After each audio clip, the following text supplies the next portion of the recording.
is waiting. Oh, hello. Hey, guess I'll hit that Hi. intro again.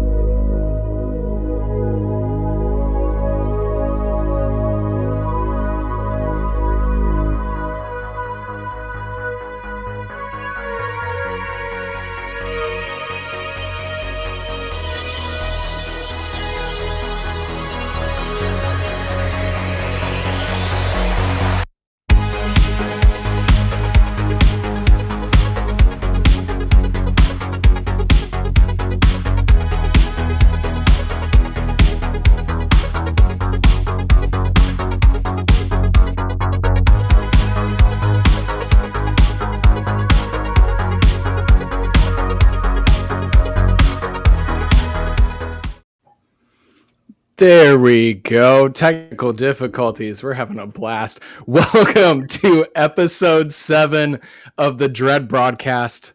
Just me tonight. No Jonathan joining us, but that's all right. I've got an awesome panel of people and a special guest for us. So I'm going to start introducing the panel, and then we're going to jump into our special guest for the evening. So just starting in order on screen, skipping over our special guest, Jillian from Rated Horror. Welcome. Thank you for coming back. Yeah, I'm happy to be back. I'm based out of California, for those who don't know. I mostly talk about horror movies and recommendations and reviews on my Instagram and TikTok, and I'm excited to talk about a new found footage favorite of mine today. Awesome. Thank you. And then we have Matthew from Horror Madness. Thanks for coming out. Thank you for having me on for the first time. I appreciate it. I also am a movie reviewer. I am on TikTok, Instagram, and Facebook. I've been doing it for about 2 years now and been watching horror movies nonstop for about 38 years. So I go pretty expansive. And I am a huge supporter of indie film and also a huge supporter of just content creators in general. I am a legacy member of Cinema Society Saturday, where what we really did was we partner up and we pick a movie, and we started with 8 and now we have 70 content creators as a part of our group, and it is just a massive help for the community itself. Awesome. That is so cool. So cool. All right. And we have Sean from the Horror Vision. Welcome back. Hey, good to be back. The Horror Vision. So I created and co-host with a bunch of other miscreants the Horror Vision, which I've kind of started thinking as like the back of the bus of horror. So we try to review everything and really stretch the scope of horror. We got a little bit of shit from somebody recently for talking about Frankenstein, Guillermo del Toro. So I don't know. What? I like it when it's broader, you know. I like all the flavors, and we just had a Noirvember episode go up where we talk about the DNA relationship between the two genres. And I also create and co-host a podcast called Drinking with Comics, where we drink good beer and talk about good comics.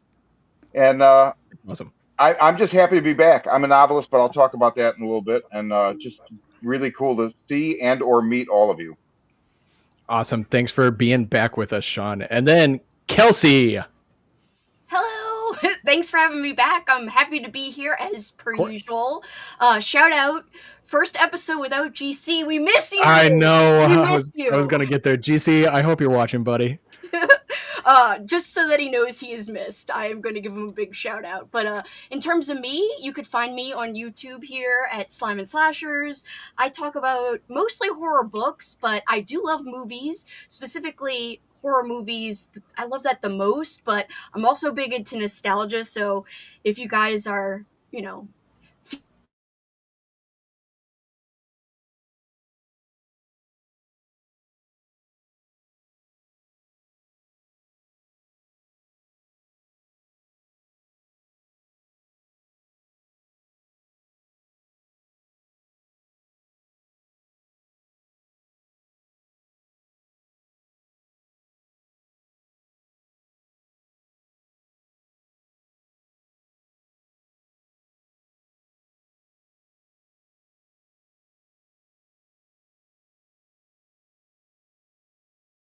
Autumncrow books. They are Halloween themed horror stories. I'm also the host of Library Macabre on YouTube. I talk about horror books, sometimes horror movies. I would like to feature horror movies a little bit more on my channel, but I've been doing YouTube Library Macabre for about 14 years now, so going strong.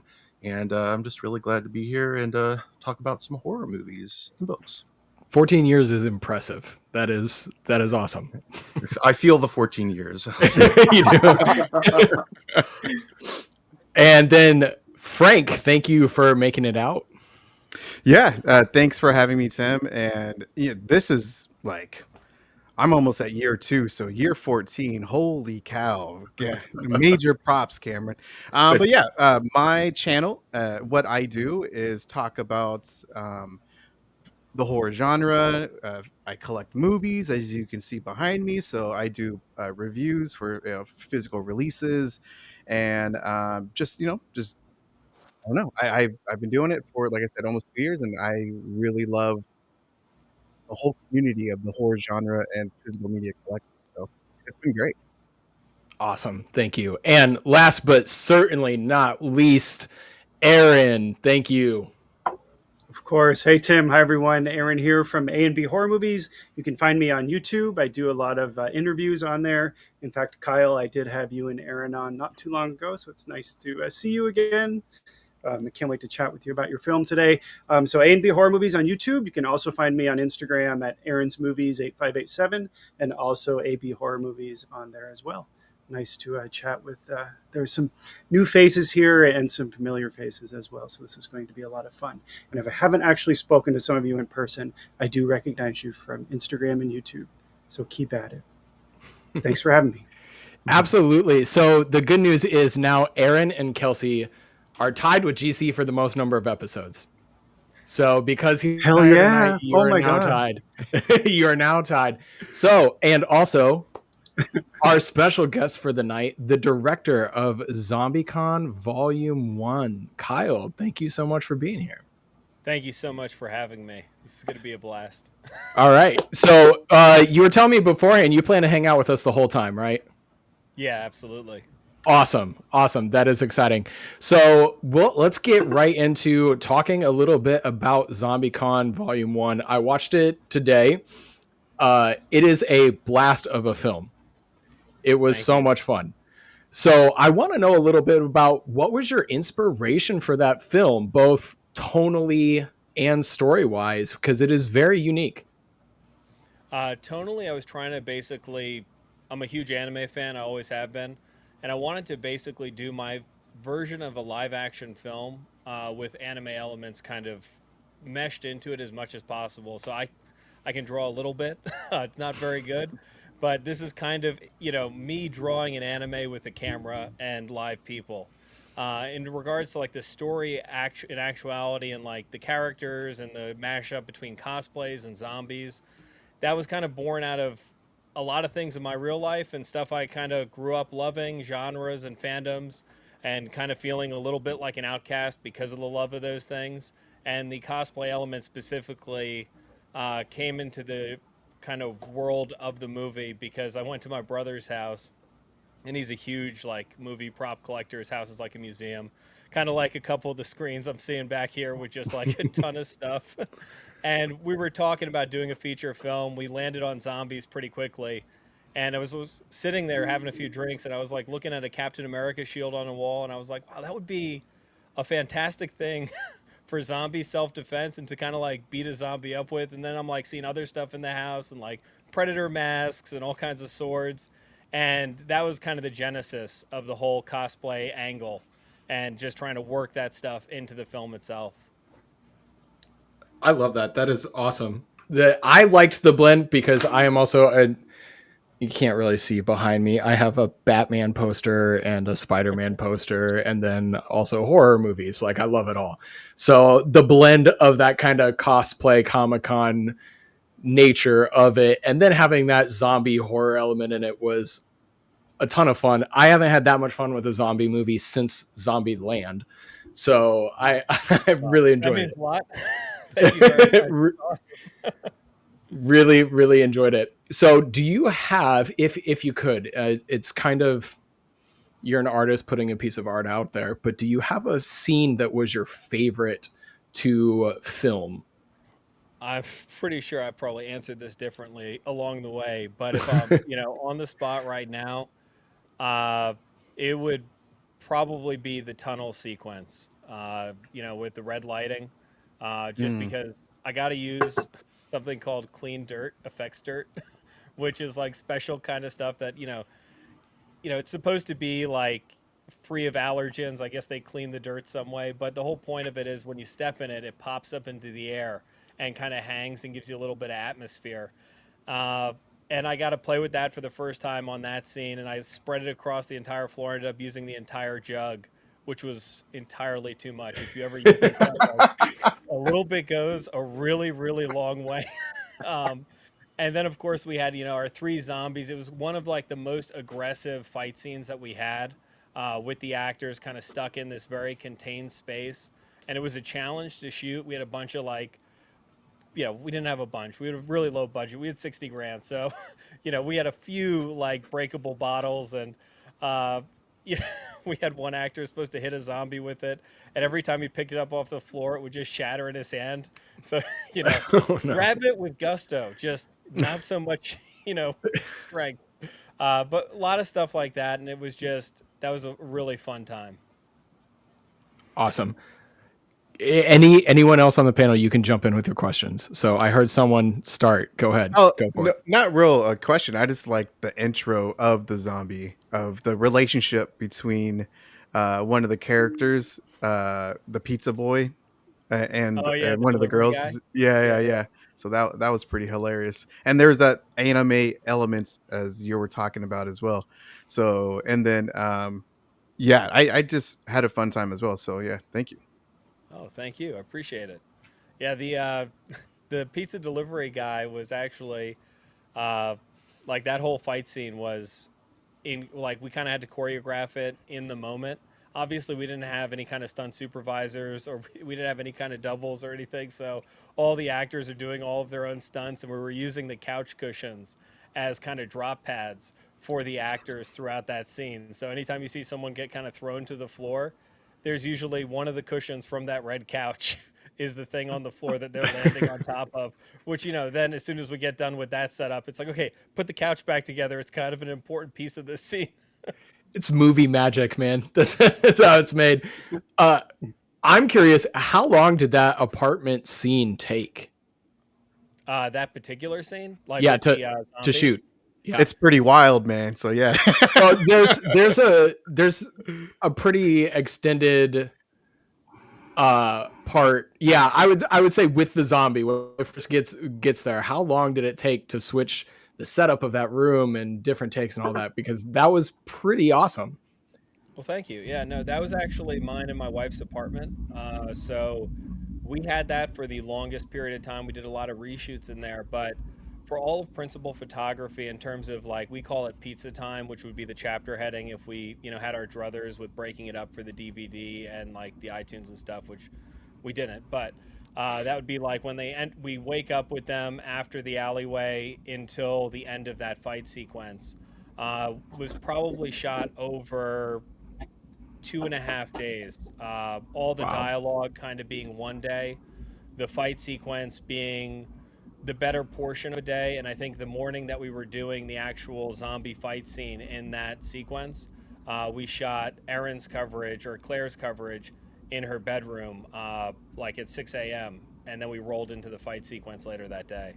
So yeah, Wow. it was pretty tight on all fronts, and we were kind of shooting in like the Chinese method where you're moving in parallel to the story, because we didn't have time or budget to reset and anything. So once the blood starts spraying, it's going to stay there and it did for the duration of the shoot, and then longer. I think we left the blood on the floor for, we've talked back and forth about this, but it was definitely months, and it had dried to the point where it was ostensibly concrete. I don't know if you guys have worked with like fake blood before, but it has a noxious odor. It dries like cement, and the smell only gets worse. Oh So, no. yeah. A couple months later, up until years later, we were cleaning up blood. I know when we were selling the apartment, the real estate agent was like, you got to paint some of these walls and stuff. And I was like, oh, that makes sense. It's like, we never repainted it, so it had the paint job from like the 70s or whatever. And so I'm like, okay, I guess white's in, so we'll paint the walls white. And the painter's like, I'm walking around the house, and I pulled open a curtain, and on like the wooden shutters, there was still like a giant blood spray from production from like, 9 years previously. And the guy almost had a heart attack. Oh my. If you had to guess, how many gallons of blood did you use? Fake blood, I should say. There's a little bit of real blood probably thrown in there, just Probably, accident. yes. But I'd say fake blood we went through. I think our makeup artist got about 5 gallons of blood, and we probably went through 4.5 of them. And then with reshoots, as we kept going, you just probably another 3 gallons on top of that, just for like random cut-ins and stuff. We had a few snafus with close-ups where I really wanted a traumatic blood spray and we couldn't get stuff in the moment. For like the park scene, we had a close-up of like the axe cutting into the zombie, which went horribly wrong. Oh no. I used a mannequin. It was just a little insert shot. I thought, oh, it would be fine. Got a mannequin, dressed it like the park zombie, lit the room to make it look like it was outside, got a little AstroTurf to put in the background. I was a little bit out of focus. And I wasn't, I'm not like a super big special effects guy. I can do a little bit of it, a little bit of makeup, a little bit of fake blood spray, but Joe Drabresco was the one who did it for the entire film. And I was just kind of doing this on my own. So I'm like, well, we'll just get like a giant gallon bag Ziploc and we'll put it under the shirt. And then when we hit it, it'll explode. And it did explode. It just went through the sleeve of the shirt onto a couch in the other direction. And unfortunately, it wasn't the red couch. It was a bright green couch that we were babysitting for someone. Oh no. Like a family heirloom. So yeah, that was like 2 weeks trying to clean that thing up until finally we were just like, I'm so sorry. This is a terrible mistake happened. Did you Are say they it was still a family friends? heirloom? Yeah. Yeah. Oh my Are God. they still friends with you after that?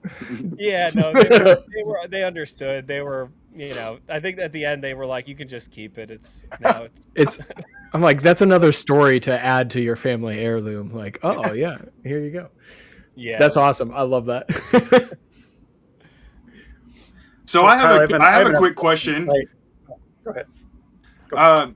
So obviously, first just want to say thank you for you and your team being so open and accessible to all the content creators and so much support. You guys have been so busy just with your giveaways and everything, and that means a lot to us as a horror community.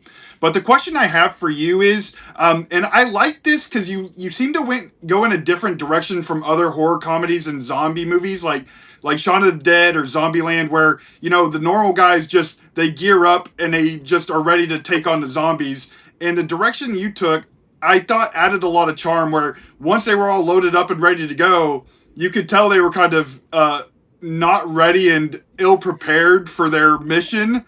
And like I said, I thought that added a lot of charm. Was that always the plan for your movie?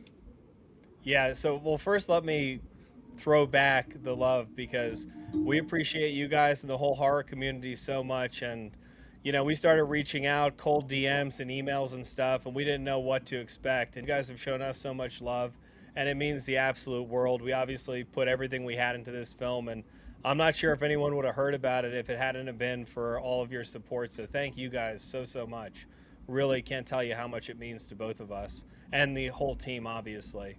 In regards to the question, so the whole idea, like my concept, was to have these people be as close to me or like my friends as possible, like regular people. I didn't want them, like, of course, in my fantasies, right? I know exactly how I'd handle a zombie apocalypse, but I've been in a few traumatic situations, and it's like nothing you think will work ever works out that way, and it just goes completely batshit crazy. And your nerves get the best of you. You get your adrenaline pumping, your hands start shaking, and you start going a little bit nuts. So I wanted to bake in as much reality into this group of 4 as humanly possible. So that was actually a very specific choice that we had planned from the very beginning, to have these guys kind of be, just regular people. They've got these, this EVA foam armor, which actually I did a bite test on it. It's surprisingly effective against zombies, especially when covered with Plasti Dip. It's very hard to bite through. And I know like zombies, right, will unlock the full potential of the human jaw. There's no pain or anything. But I really tried to bite through it and I could not bite through it. So I would always count that as a definite go-to for zombie self-defense for any cosplayer. But yeah, so it was just supposed to be as real to life as possible. Even in like the news scenes, like there's stuff that people will never see, but all the little sublines in the news, I was really trying to get as accurate as I possibly could, as if this actually happened in real life, and I wanted the characters to reflect that. I'm glad you brought up those news scenes. I do like those. Those were great little inserts into the film that added some reality to the expanding world of the story. Those were excellent. Thank you. I don't know if you noticed the newscaster with the bandaged head who gets killed off screen, but you might be looking at him. I wondered when I was watching it, I was like, I wonder if the director makes an appearance in the film. So no, actually, we had to find creative ways to keep getting me in there. Again, limited budget. You can't really, just hire actors out of nowhere. So I'm Fritz the cameraman. It's the only time you kind of see my face. I'm the news guy with the bandaged face, which was our way to get around seeing my face twice. Bunch of the zombies that we kind of VFX'd in, like in this very quick shot where they're running into the tunnels. But yeah, a bunch of stuff that never made. Oh, a couple of the other newscasters. If you watch the news carefully, there are a few cutscenes, like a guy in the snow. That's me with like, I think we had like baby powder or something we were sprinkling on me and stuff like that. So that's amazing. Aaron, did you have a question for him earlier? Kyle, first off, I love your film. As you know, ZombieCon Volume 1 is just fantastic. So speaking of Volume 1, will there be Volumes 2, 3, 4, and 5? So yeah, we've actually I've written 2 through 5. I've got the extended universe planned out to Volume 10. Whoa! It doesn't technically end there. Again, this is an anime-centric film, so the story arcs are very much like an anime. We've got a 10-year time skip between Volume 1 and Volume 2 because it has been 10 years, and while all of our actors have aged beautifully, just wanted to, give it a little bit of space and not be like on top of itself, and also give the world time to breathe. My favorite type of zombie movie, or my favorite like moment in any zombie genre, is kind of after the collapse and seeing what humanity does when they build up, that new shanty city, putting together weird odds and ends and kind of reconstituting technology to the best of their abilities. And that's kind of always been like one of my big go-tos. So I wanted to just jump to that as opposed to, having them trudge through a lot of the zombie territory that we've seen so much of and just kind of fast forward to it. So yeah, but volumes 2 through 5, hopefully we'll start pre-production on volume 2 next year. And yeah, it depends on who finances it. If we have like scenes with thousands of zombies or thousands of zombies creatively added and I'm a bunch of zombies again in the background. Will we get to see the routine of the protagonist that we didn't get to see at the HorrorCon in Volume 2? We're gonna have to leave that to everyone's imagination. Again, that was something that even when we were shooting it, all the actors were like, "What? We don't get to shoot our dance scene? Like, what's going on?" I'm like, guys, all the choreography we've been working on. We've got 3 hours to get this whole sequence where you guys win the trophy and get out of here, because we only had 1 day to shoot all this stuff. Oh wow! So time was our worst enemy on the entire film. I mean, the liquor store, we had 3 hours between 3 a.m. and 6 a.m. on the morning of 4th of July, which was a last-minute get for a location. Wow! After getting kicked out of our other location, which was a bar 2 days previously, by like a big budget production. They were coming in. They could pay him a ton of money for this, bar location. And the bar owner calls me. He's like, "You guys, you're done. You're out of here. Don't come here in 2 days. I don't want to see your faces." I was like, "My man, we've got a contract." Wow. And he's like, "I really don't care. Sue me." I was like, "Yeah, I'll sue you." I get off the phone. "Aaron, do we know lawyers? How do we sue someone?" And she's like, "We can't afford lawyers." And I'm like, luckily, I get a call maybe 10 minutes after that from the, I guess, an AD or a PA on that bigger budgeted thing, which was We didn't find out what it was, but they had like 30 production trucks. We had a PA go check out exactly what was going on because we were all curious. But the guy calls me up and he's like, "Hey, I'm sorry, we kicked you out of your location. What can we do to make this right? You know, how much money do you need? Whatever." And again, I looked at her and I'm like, "Well, what do I ask for?" She's like, "I don't know." I'm like, "Yo, take 800 bucks." And the guy's like, "Oh, yeah, yeah, we could do 800 bucks." Damn it! I should have asked. So you live and learn. But anytime a big Hollywood production calls you, go through the litany of reasons why they're costing you money and let them put out the first numbers. But I'm a horrible negotiator. My wife always handles that. She's like a champ when it comes to that. I'm like a very much, oh, that's the price. Okay, I'll take it. Yeah. That is awesome. All right, we have a time for about one more question. Who has another one for him? Yeah, Jillian. Yeah, so obviously a big part of the movie is the main friend group, and I love that it felt like a very like believable and realistic friend group. How did you go about making sure all of the actors had that chemistry together?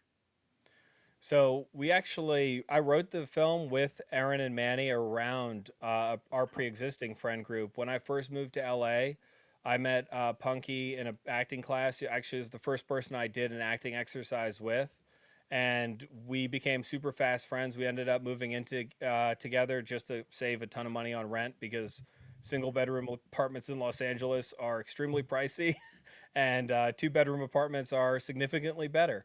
And since then, we were just working together on all kinds of stuff. Met Christian Casillas, who plays Javier, at the same acting kind of workshop, literally like a month later. And we then just started working together for the next couple of years. Manny, who plays Rocket, he started actually when we were kind of further into, owning a production company thing. And he started as an intern. And within like a month of him interning, it was obvious that he was like incredibly talented, and we want him to be a part of the team. So we offered him, equity in the company, and he joined the production company as a partner.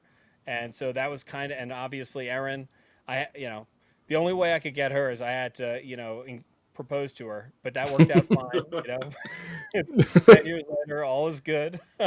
No, I'm kidding. But we actually met in a commercial acting workshop, and we started dating like a year after that, and so obviously she was in.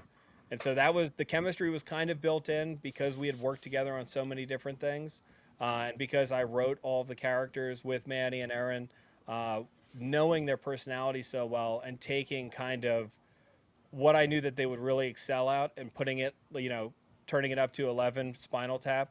Uh, but then, taking other elements and completely changing them. Really, the only character who was the complete flip of who they are in real life is Manny, who is the nicest person to the point where like you will think he's an evil mastermind, but no, he is just so nice that he will give you the shirt off his back even if he's like on fire type of person, like the best person I've ever met. And obviously the character of Rocket is like a huge asshole. Well, not a huge asshole, but a quasi asshole. So for him, that was just a great acting exercise, and that was his first role, and I think he absolutely killed it in it. So, but yeah, that's how the friend group came together. Definitely. Punky's pretty badass. Is she like that in real life, man? Because she was awesome. I was gonna say she is awesome. She's a standout in the movie. Yeah, no, she is. She's actually, if you can believe it, she's like even cooler in real life. She is like kind of one of those personalities and auras that you hear when people talk about like big time politicians and people when they walk into a room and they turn and face you, you like feel like, oh, there's a spotlight on me. This is awesome. I'm getting all their like. You just feel a glow. It's like that times 10. She just has that way. I guess maybe it's that Louisiana kind of New Orleans, people, vibe thing, and just her energy. It's infectious. She's hilarious, and she's definitely someone that if you get yourself in a spot, she's the one. You definitely want her to have your back because she will definitely go like Punky in the film, and she'll slap the shit out of you if you're messing up. But she'll also beat the crap out of anyone else who's giving you problems. Like, she is a fantastic human being. That is awesome. That is awesome. And good to hear, because she was a standout watching the film. I have to confess, at a couple points, I was like, no, Rocket's not the leader of this team. Punky is. Punky is the one who rallies everybody and gets them going. And I was like, yeah, Punky is, I'd follow her in the battle. Yeah, and see, I wanted to. So I think Punky would have been a natural leader choice, but again, I was trying to make it a little bit more kind of quote unquote realistic. And Punky's attitude is a little bit like too calm to take responsibility all the time. So she's very much the mentor, right, to Rocket as he's kind of figuring out his journey. But it would have been a very interesting movie if Punky had been the leader. I don't know. I don't know how much we would have like battened down the hatches in the apartment if it was all up to her. I think they might have just been like, "It's up to us to take out all the zombies right now." Yeah, good point. Good point. All right. Well, Tim, Kyle, what? Tim, can I jump in with one last question? Yes. Kyle, can you say a little bit about your new film? I think it's called It's Watching. Yeah. Oh, say yeah. a few words about that.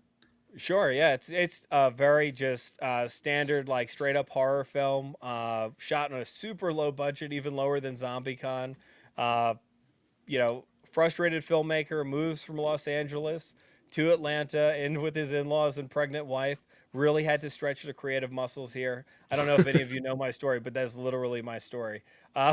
And he ends up trying to unpack the house by himself, and in the while doing that, he's like, I'm going to film one more film before I give this up. And things go terribly wrong. So that's like the short version. Very cool. You have my curiosity piqued. So, all right. Well, Kyle, thank you. Thank you. Yep. Thank you so much for joining us and talking about ZombieCon tonight. Really appreciate it. Hey, thank you so much for having me. I hope I didn't bore anyone with some of the esoteric points in there. No, I love the stories. I love the stories. All right, so we are going to jump into the next segment. So before I do that, Sean, you got crap for talking about Frankenstein, because we're about to talk about Frankenstein. So yeah, we got a message that said calling this film a horror movie is a stretch. Yeah, the internet's full of lovely people. I don't know. It was weird. Yeah, I would call it a gothic horror film for sure. It was a gothic horror film. Mm-hmm. So, and we'll talk a little bit about that, but the way we do things over on The Average, for those of you who are familiar with it, Aaron's been a guest on it. Sean's been a guest. We want to get the rest of you out. I know we've got something scheduled with Kelsi coming up in season 4. We're going to talk about Willow. I'm excited about that. But we're going to talk about Frankenstein, and the way we do it at The Average is I break it down into categories. We give that category a score out of 5, being like 3 is good, 4 is great, 5 is amazing, 0 is it shouldn't exist. Okay, so that's how that score works. But each of you, if you've seen Frankenstein, feel free to chime in, join me. I'll try to keep it nice and quick so I don't take more than 10 minutes. But our first category at The Average, we talk about the story. So the structure of the film, how it might differ from the book. Who has actually read Frankenstein recently and remembers it? Okay, who wants to? All right, Sean, you want to touch on some narrative changes in the book, or how the book is structured versus the movie? Yeah, I mean, before I saw it, I got to see it on the big screen, and that in Tennessee, that was surprising to me. But I had been told it was much more like Mary Shelley's novel, and it isn't. It's like, is it much more than James Whale's movie? Yes, but it kind of splits the difference, right? But there were like big things that took me a while, because I had that expectation after hearing that going in. There were things that he had changed, and it took me a while to realize this is Guillermo del Toro's Frankenstein, right? So he's doing what he wants to do with it.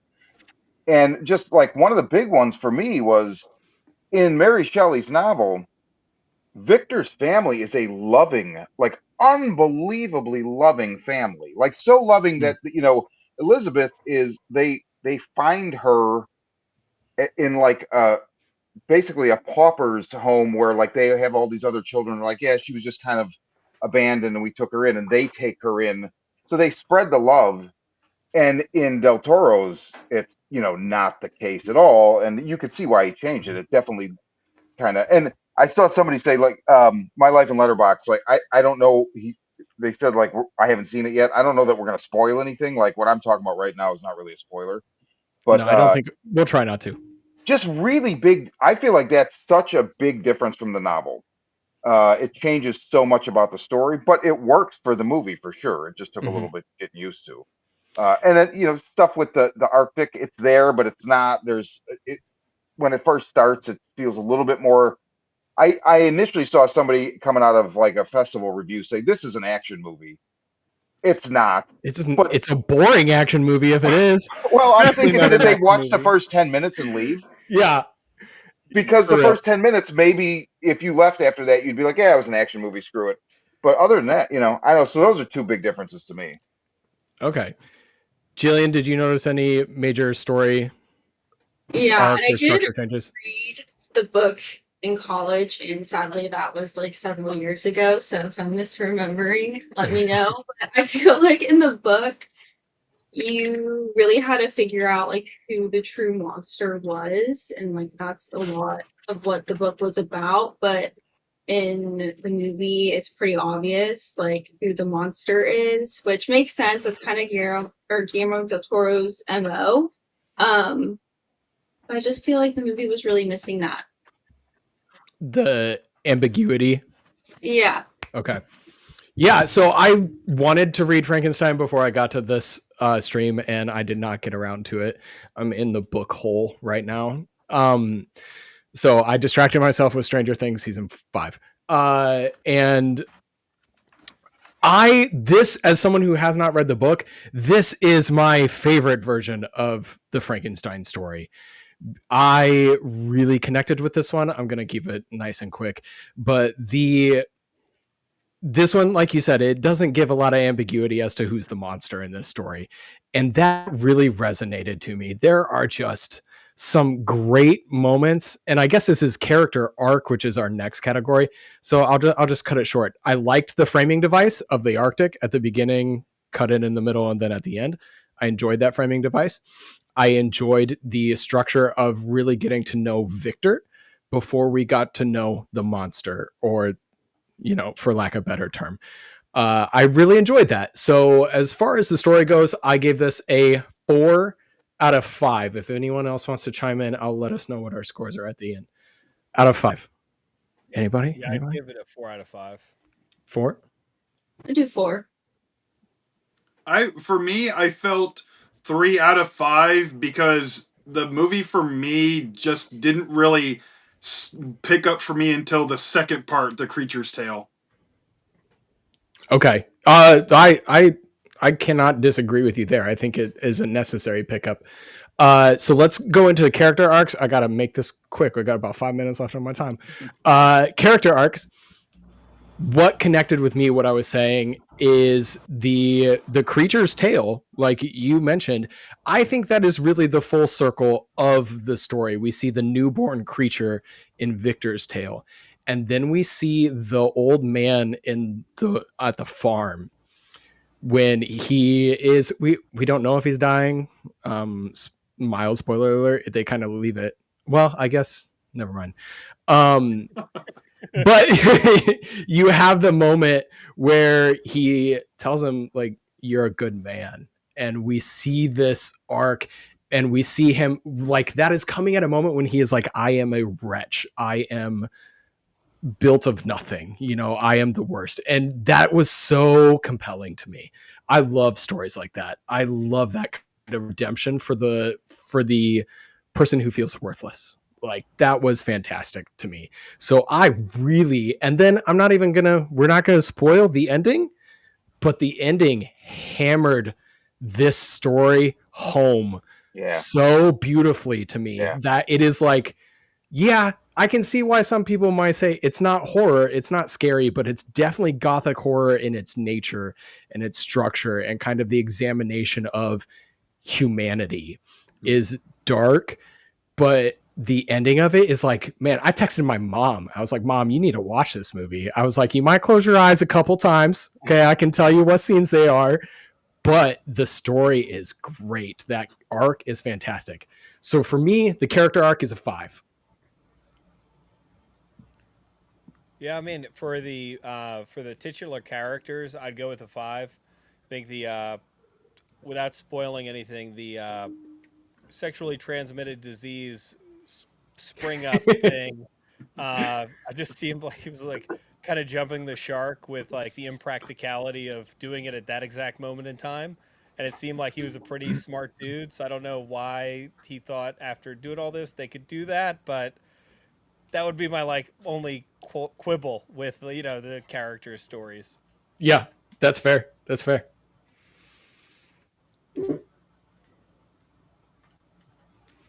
Okay, anyone else who gave scores? I give a 4. Okay. I'd give a 4 for characters too.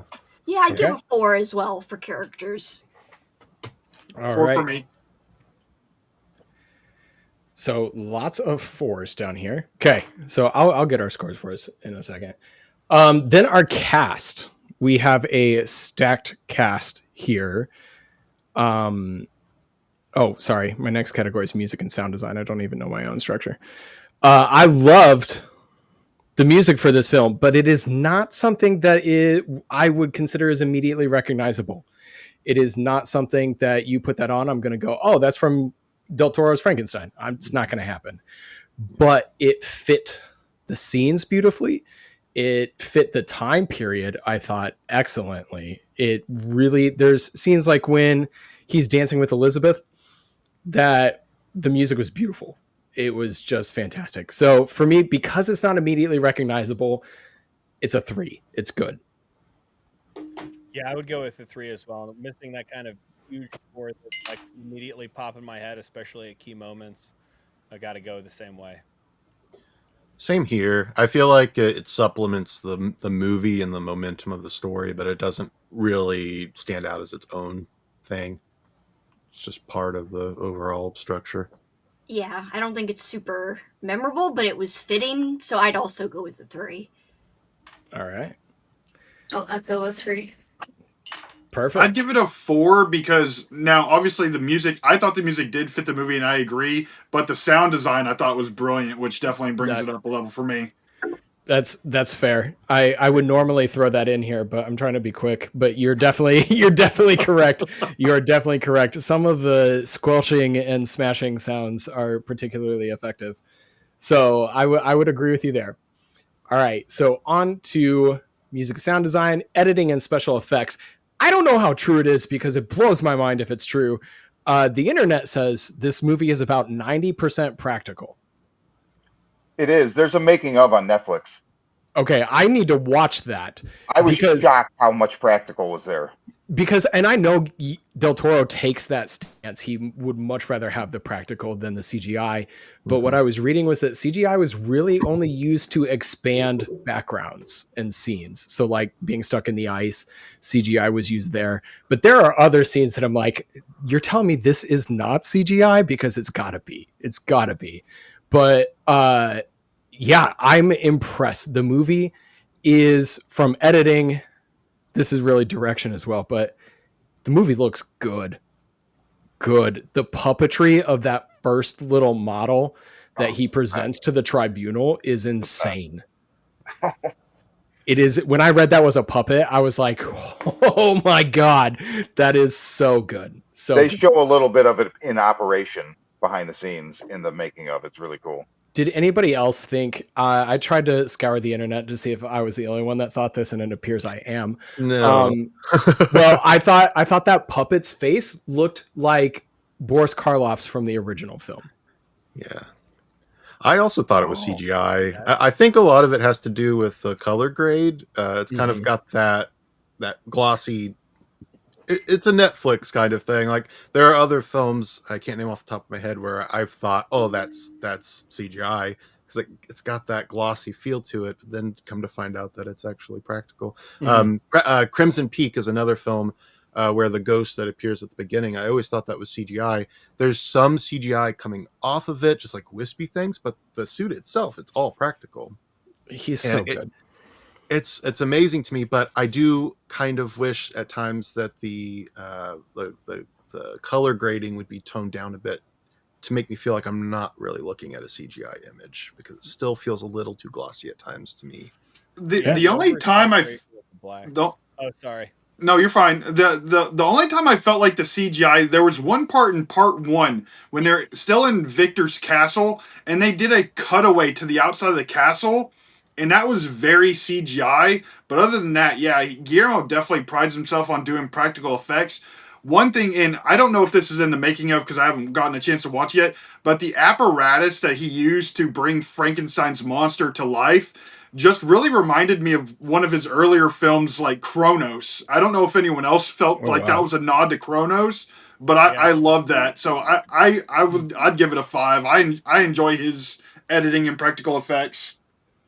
Yeah, I would give it a 4. I mean, and I give it that 1-point knock, not for any of the effects that you guys have all talked about, because I totally agree, especially the puppetry, all the monster effects and everything, fantastic. The thing that just was like a nail in my eyeball was, especially during the opening sequence, we're on the Antarctic ice, and we've got no condensation coming out of any of the mouths, not even from a digital. And I'm a huge fan of The Thing and The Exorcist, and having refrigerated sets and getting that real for real. And they had the budget to do that. I know it's hell for everyone on set to do that, but I would have loved to see that, just a little added bump in the element effects. And for me, the icebergs, honestly, they did not read as real. The kind of the fake snow and the way they were painted up. And this comes from my own personal love of Guillermo del Toro. I hold him to a standard that's far above almost every other filmmaker in terms of practical effects and kind of his artistic vision, because he is such a master of the craft. So for that, I'll just one little point. Yep. No, I think that is perfectly fair. Okay, I am going over my time, so I'm going to wrap this up real quick. I dropped the link for the rest of the scores if you want to fill out your scores, and I'll drop the total thing at the end. But this is how we do it at the average. We combine all of these scores to create a unique average that tells you essentially the final score is out of 50, and you can consider that 4 stars out of 5. If it's a 40 out of 50, 4 out of 5 stars. That's how that works. But for me, this movie comes in really pretty high. It's a 46. It's a 4.5 out of 5 stars for me. I loved this film. I've watched it multiple times already.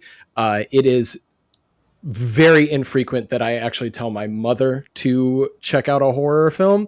And I would call this a horror film because it gets pretty graphic at times, but it's that dark look at humanity that is fantastic in this film, and it just looks amazing. Del Toro knows how to craft a movie, from the sets, the aesthetic, everything is so good. I saw someone complaining about the opulence of the film being a negative, and I was like, no, I love this. Let me just live in this little world.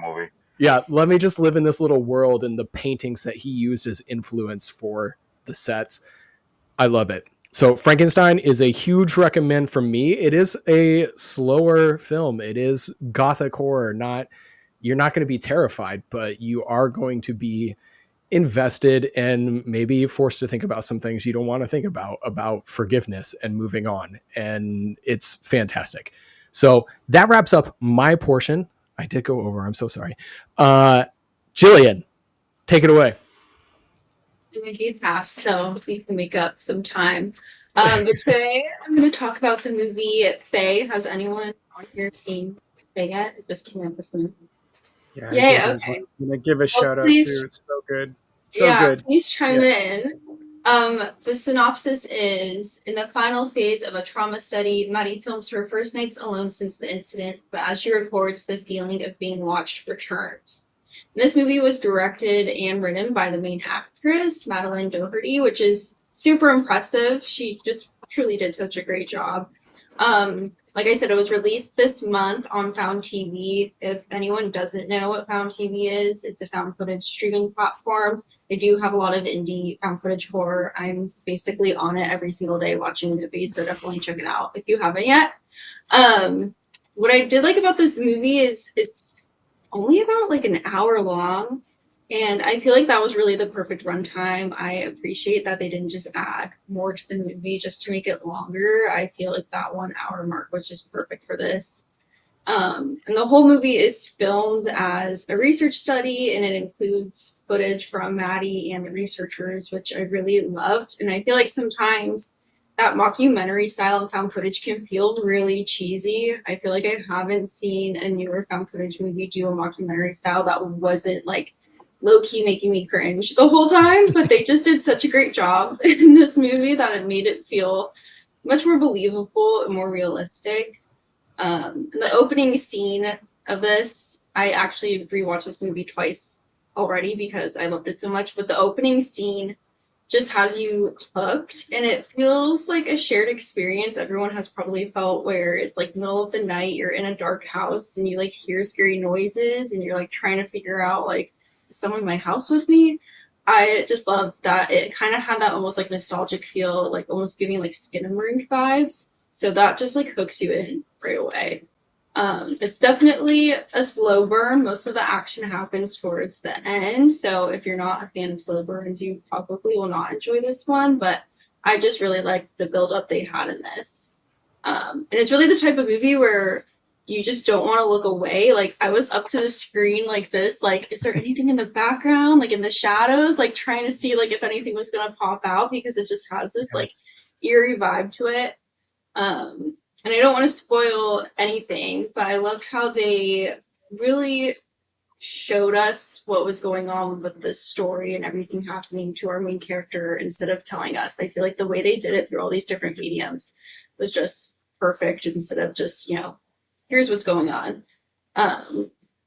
And yeah, overall, I just felt like it was one of the more realistic found footage movies I've seen in a while. I love when a good found footage like makes you forget you're watching a movie and you're like, oh my god, I can't believe this happened. I feel like there are a few moments where I felt that with this movie. So I definitely recommend giving this one a watch. Like I said, I've already watched it twice now. I'll probably watch it again next week because I enjoyed it so much. But yeah, I'm not sure if anyone else who's seen it has any thoughts to share. I loved it. Yeah, I completely agree. There's one where she's folding the laundry, and the things you see behind her. Yes. It's the most terrifying folding laundry scene you'll ever watch. and you'll think twice about ever folding laundry again with AirPods in, and not being fully aware of what's happening behind you. I mean, folding laundry by itself is pretty scary. So yes, I agree. I was going to say I don't have to worry about this because my laundry doesn't get folded. So there you go. So you're safe. Yeah, it's so good. She's created something awesome with this film. I think it's free on YouTube too. There's awesome. Another really scary moment in the woods. Jillian, you probably know what I'm talking about. A really good jump scare in there. For sure. Yeah. And Prime TV is free, just so everyone knows too. Like, if you just watch it with ads, you don't have to pay to watch it. But yeah, the wood scene was definitely terrifying. Right.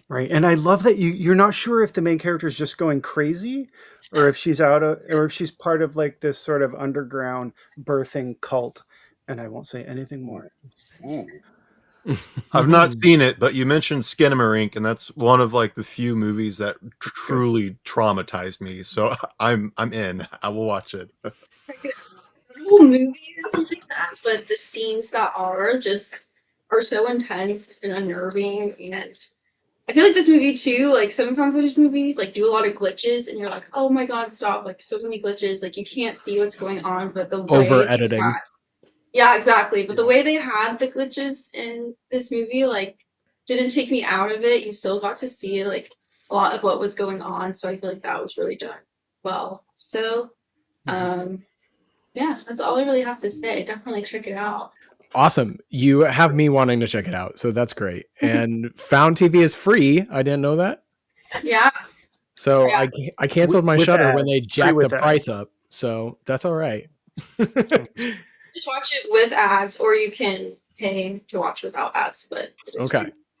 That is awesome. So Jillian, thank you so much for joining us and bringing that movie to our attention. All right, Matthew. All right, so I want to talk about something that's very near and dear to my heart. I was actually watching the local news, and I found out that a indie found footage, The Hem, was actually filmed about 15 miles away from where I live. So I started doing my research, and I reached out to the director Tyler Russell. I reached out to his film company, Howdy Films Texas, and what I really enjoyed this, being a lifelong Texas resident. Um, you know, the movie itself starts out very much a slow burn. You have three documentary, and they are trying to figure out about the Rose Chapel and what happened to Isabella many years ago. So they're kind of walking around the stockyards and some actually pretty popular sites in the Fort Worth area, and a lot of people are hesitant to talk about what happened to Isabella. And as the day progresses, they find out that they are actually going to go to this site. They've hired a guide, and they're going to film inside the Rose Chapel, which is actually the South Side preservation. So they kind of redid the story there a little bit. And there's really one rule: the guide wants to get in and out by 8. Now they really do start to build up on this. And much like what Jillian said with Faye, which again was a great terror film, it does take a little while to build up, but they do a good job of establishing the characters. They have the suspense is there.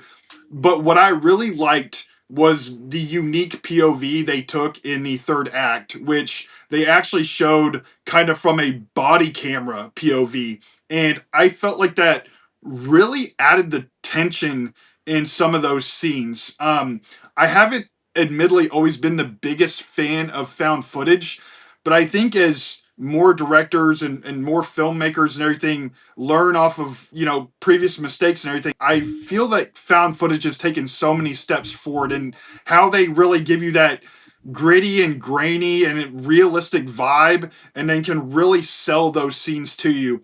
And I felt like The Hem was very effective in doing so. It's not the scariest film I've ever seen. It's doesn't have a lot of jump scares and everything like that, but I thought it crafted a really good story.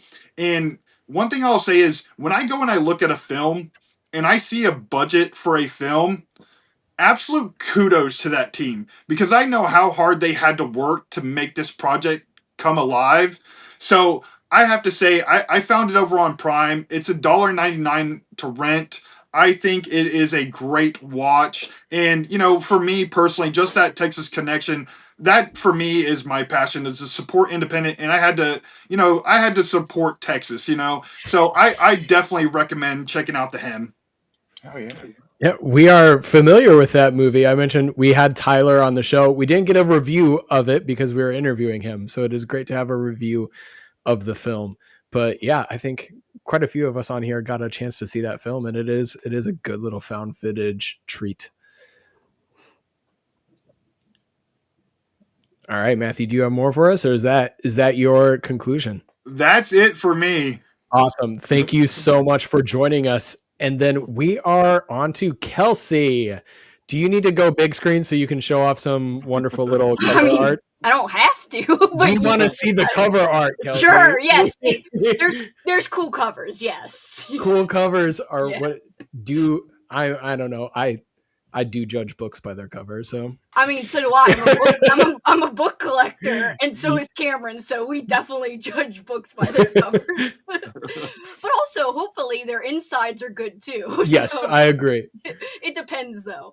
So I'm giving you guys some winter horror recs. They're not all going to be holiday themed, but some are holiday themed. Yeah. Everybody talks about Santa.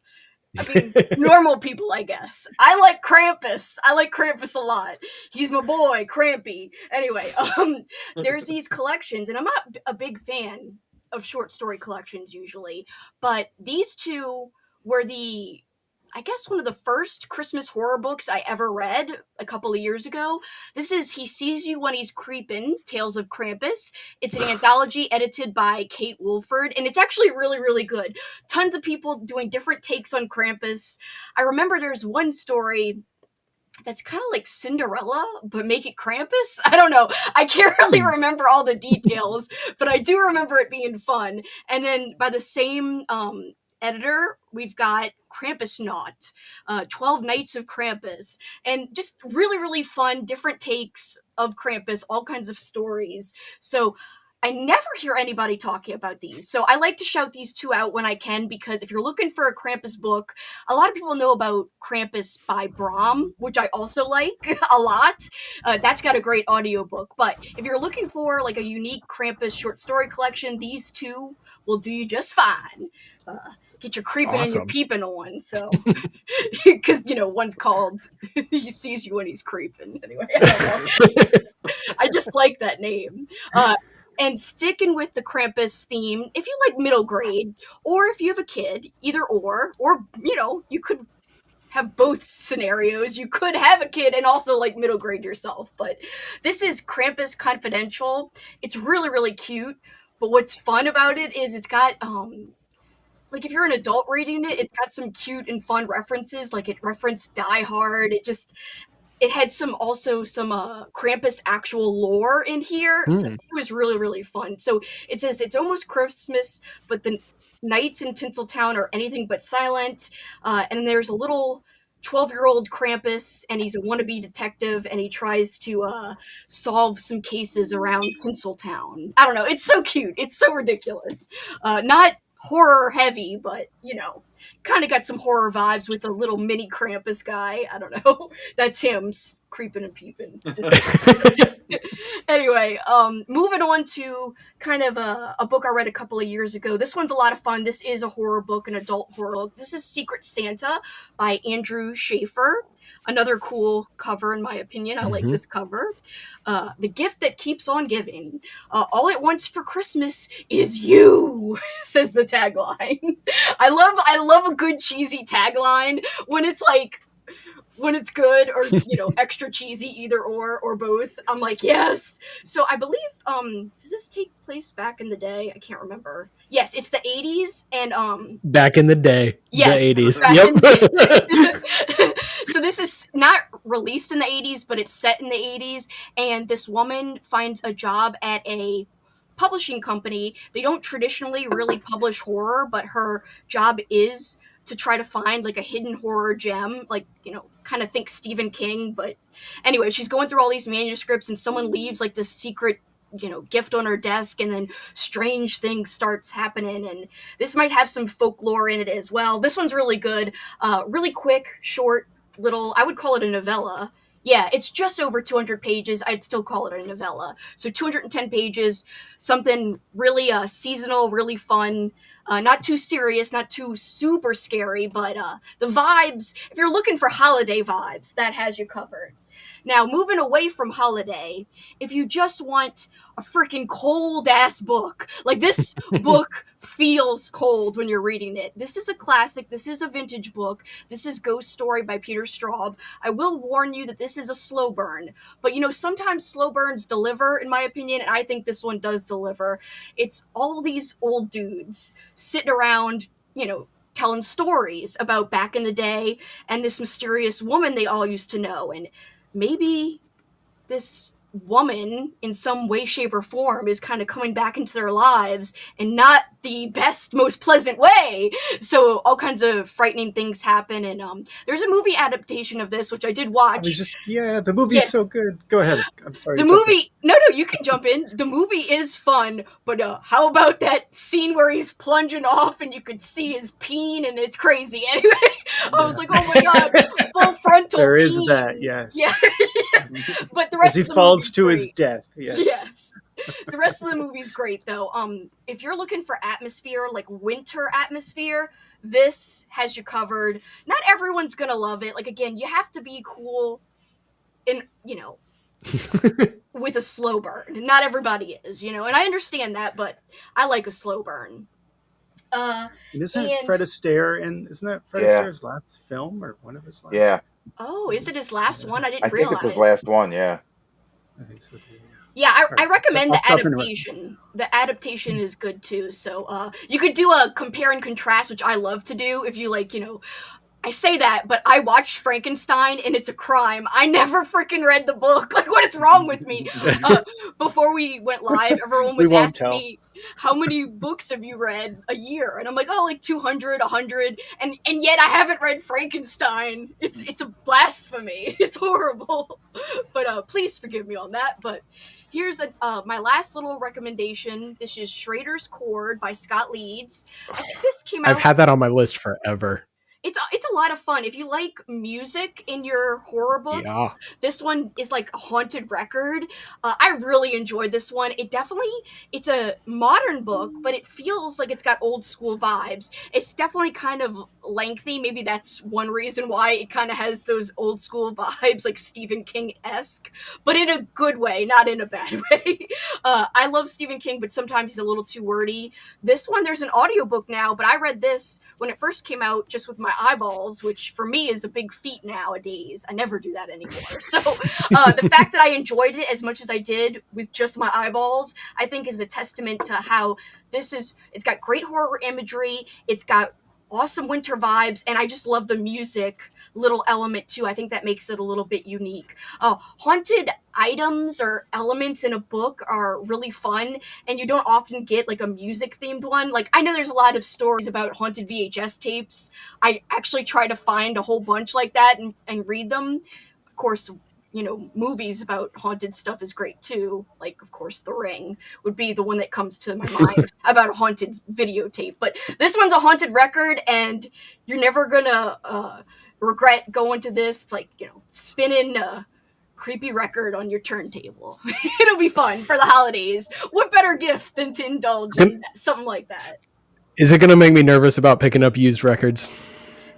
No, because I do that a lot. No. I think the father of this family leaves them the record, and he's like, "Don't play it all these at the same time," and then they do. Like, what are you guys doing? Why are you doing what he said not to do? Anyway. Well, it's the classic. You're always gonna like. Rules are meant to be broken. Don't do this. Okay. Yeah. Right. I won't do that. Don't play it backwards, and you'll be fine. Yeah. So I think you're safe, Tim. It wasn't used per se. It was more like the dad was like, "Here, oh shit, this record's haunted." Okay, sounds good. And that's it for me. Just all right, keeping it tight today. So awesome. Great recommendations as always. And we're gonna switch here, and we'll get Sean. Hey. Front and center. So I also have some reads, and one of them ties directly into something we've already talked about. First, if I may, shameless self-promotion. My new book is out. Yes. So this is Black Gloves and Broken Hearts. It's a giallo. It's a teenage giallo. Don't let that put you off. It's not like, well, I mean, I've read some young adult. Does it have a Goblin soundtrack? It does not. Unfortunately, they were unavailable. But it does have a sadist art book cover. And I am such a fan of him, and I mean, I just reached out, and he was very gracious, and it made my day to see this in print. But it's available everywhere. Like, you can it's not going to be on shelves because, I mean, I'm an independent author, and Barnes and Noble's not going to put it on their shelf because, I mean, they don't have Laird Barron on their shelf. They don't have Nathan Ballingred on their shelf, so I don't feel so bad. But it's distributed through Ingram, so you can get it anywhere. You can ask your library to order it, and they hopefully will, unless they're nervous about, goat-headed killers, which maybe they are. In a very quick nutshell, so I'm just going to read you on the tagline or the synopsis on the back. When incoming high school senior Laura McCready's boyfriend and classmates are brutally murdered at a party in the woods, the quiet suburban community, Sundown Hills, transforms into a paranoid nightmare. Betrayal, corruption, and dark family secrets push Lisa dead center into a burgeoning class war where rival millionaires plot to steer the town's future between reliance on big oil and the incoming age of legalized weed, electric cars, and social conscience. As she struggles for answers, the killings continue, and Lisa finds the world she knew is little more than a lie to placate the masses and keep a satanic 1% in power. So it combines a lot of shit that I love, like giallo and Satan horror, and I don't know, just I'm very pleased to announce that. I worked on it for a long time, so It looks Awesome. really sick, Awesome. man. I say to start, like you, if anybody doesn't know the name, you've seen his stuff for sure. Like I'm a fan, and there were even things where I was like, "Oh my god, I didn't even realize he did that." He's very versatile, He's a and I buddy was of just mine. He's great. privileged to work with him. So that was cool. Okay, so I'm going to do comics, and like I said on the last time I did comics on here, I do drinking with comics, but my co-host is not really into horror comics, so we don't really do them. And as Tim has agreed with me, we're in kind of a golden age. Yes, we So are. Horror the comics are fantastic right now. oh, it's so much, but I'm just going to keep it tight. And one of the things I want to talk about. So this came out in hardcover a couple months ago. It was out earlier in the year. Uh, Image uh, did all of the Universal monsters this year. They did like 4-issue miniseries based on all of them, got like top tier talent. And the one I want to talk about is Michael Walsh's Frankenstein, because obviously, like I was tipped off we were going to talk about Frankenstein, and I love Frankenstein. So the thing about there's 4 issues. The hardcover just came out. The trade is maybe coming out before Christmas. It's soon.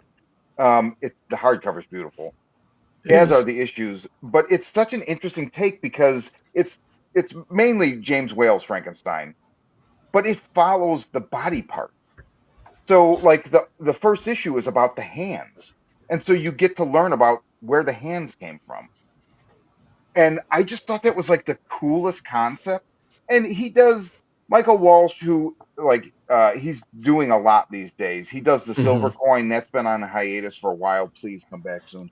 Um, all of his imagery is amazing. He's a great writer, and he just really puts you in these dank, the castle, the dungeons, the staircases, the laboratory, and I loved every minute of this. And if you're a Frankenstein fan, if you're coming off Del Toro's and you're just stoked, I'm telling you, pick this up. I do not think anybody will regret it.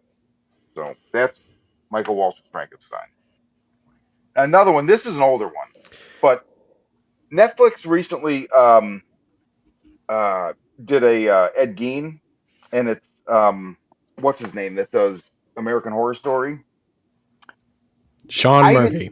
Yes, thank you. I did not watch it. I'm I have I don't know. I've grown to have some issues with some of the stuff he does. He's very talented. I mean, all his stuff is like top tier, but just for me personally, I don't know. It's been diminishing returns, and there were some things about it that a friend of mine that watches it, a friend of mine who works at the comic shop I go to, and we talk in length about movies every Wednesday for like 2 hours.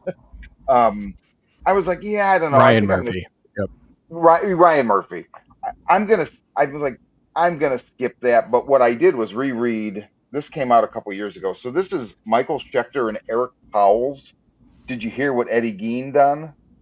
And it is a hardcover. So you can get this right now. I checked a couple days ago. This is a hardcover book. As far as I know, it was never put out in paperback, and I don't know that there's any intention to do so. I looked on IndieBound, it's not available. I looked on Barnes and Noble, $29.99. I looked on the Bezos Corporation, and it was $12.99, and then like 3 hours later it was $19.99. But I think we all know that they play with the stuff that you look at. So the price wise. So I'm not really sure where to tell you to buy it or how much you're going to pay for it. But if you're interested in the Ed Gein thing, so Harold Schechter he's like a crime story writer. So he's got a ton of books, and they all tend to be based on true murders. And I'm not a true crime guy. My girlfriend is, so I get a little bit of it, but I got a lot of limits with stuff. And the Ed Gein story really pushes against those limits like big time. But this is really well done. It didn't. I mean, it's disturbing, but it never like made me go, I don't think I can. I don't think I can do this. It left me in a weird headspace, probably for a couple hours after I read it on Thanksgiving, which was kind of cool.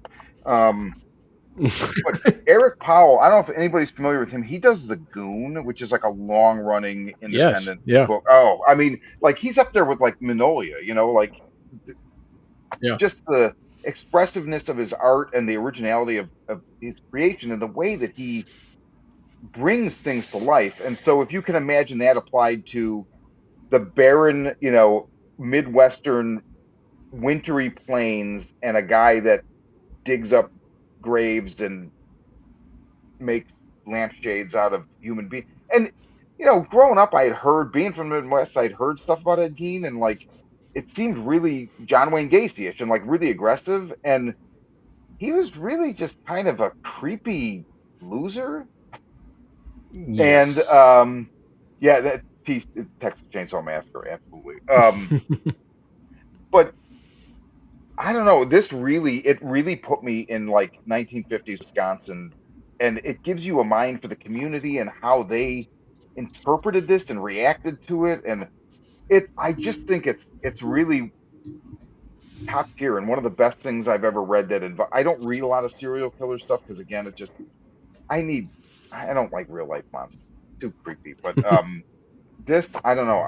It like I said, it didn't really cross my lines, and it's just gorgeous. Like Eric Powell's art and his sequencing and storytelling, the way that they work together, him and Harold Schechter, I just think it's top tier, and it's just very, very, very good. So that's a big recommend. And then last, I wanted to talk about this last time, and I didn't. I saved it. Michael Walsh again and James Tinian the fourth, who probably, if you read comics, Something is Killing the Children, Department of Truth, World Free, like all these books, right? They have this book called Exquisite Corpses. So issue 7 just came out. This is season 1. I think it's ending on 8, but I'm not sure. So this is like right off the bat. This isn't a spoiler. This is like what happens at the beginning of the first episode. Small town USA. The sheriff takes a payoff to leave. People come in and basically block you can't get out. All the roads that exit the town are blocked.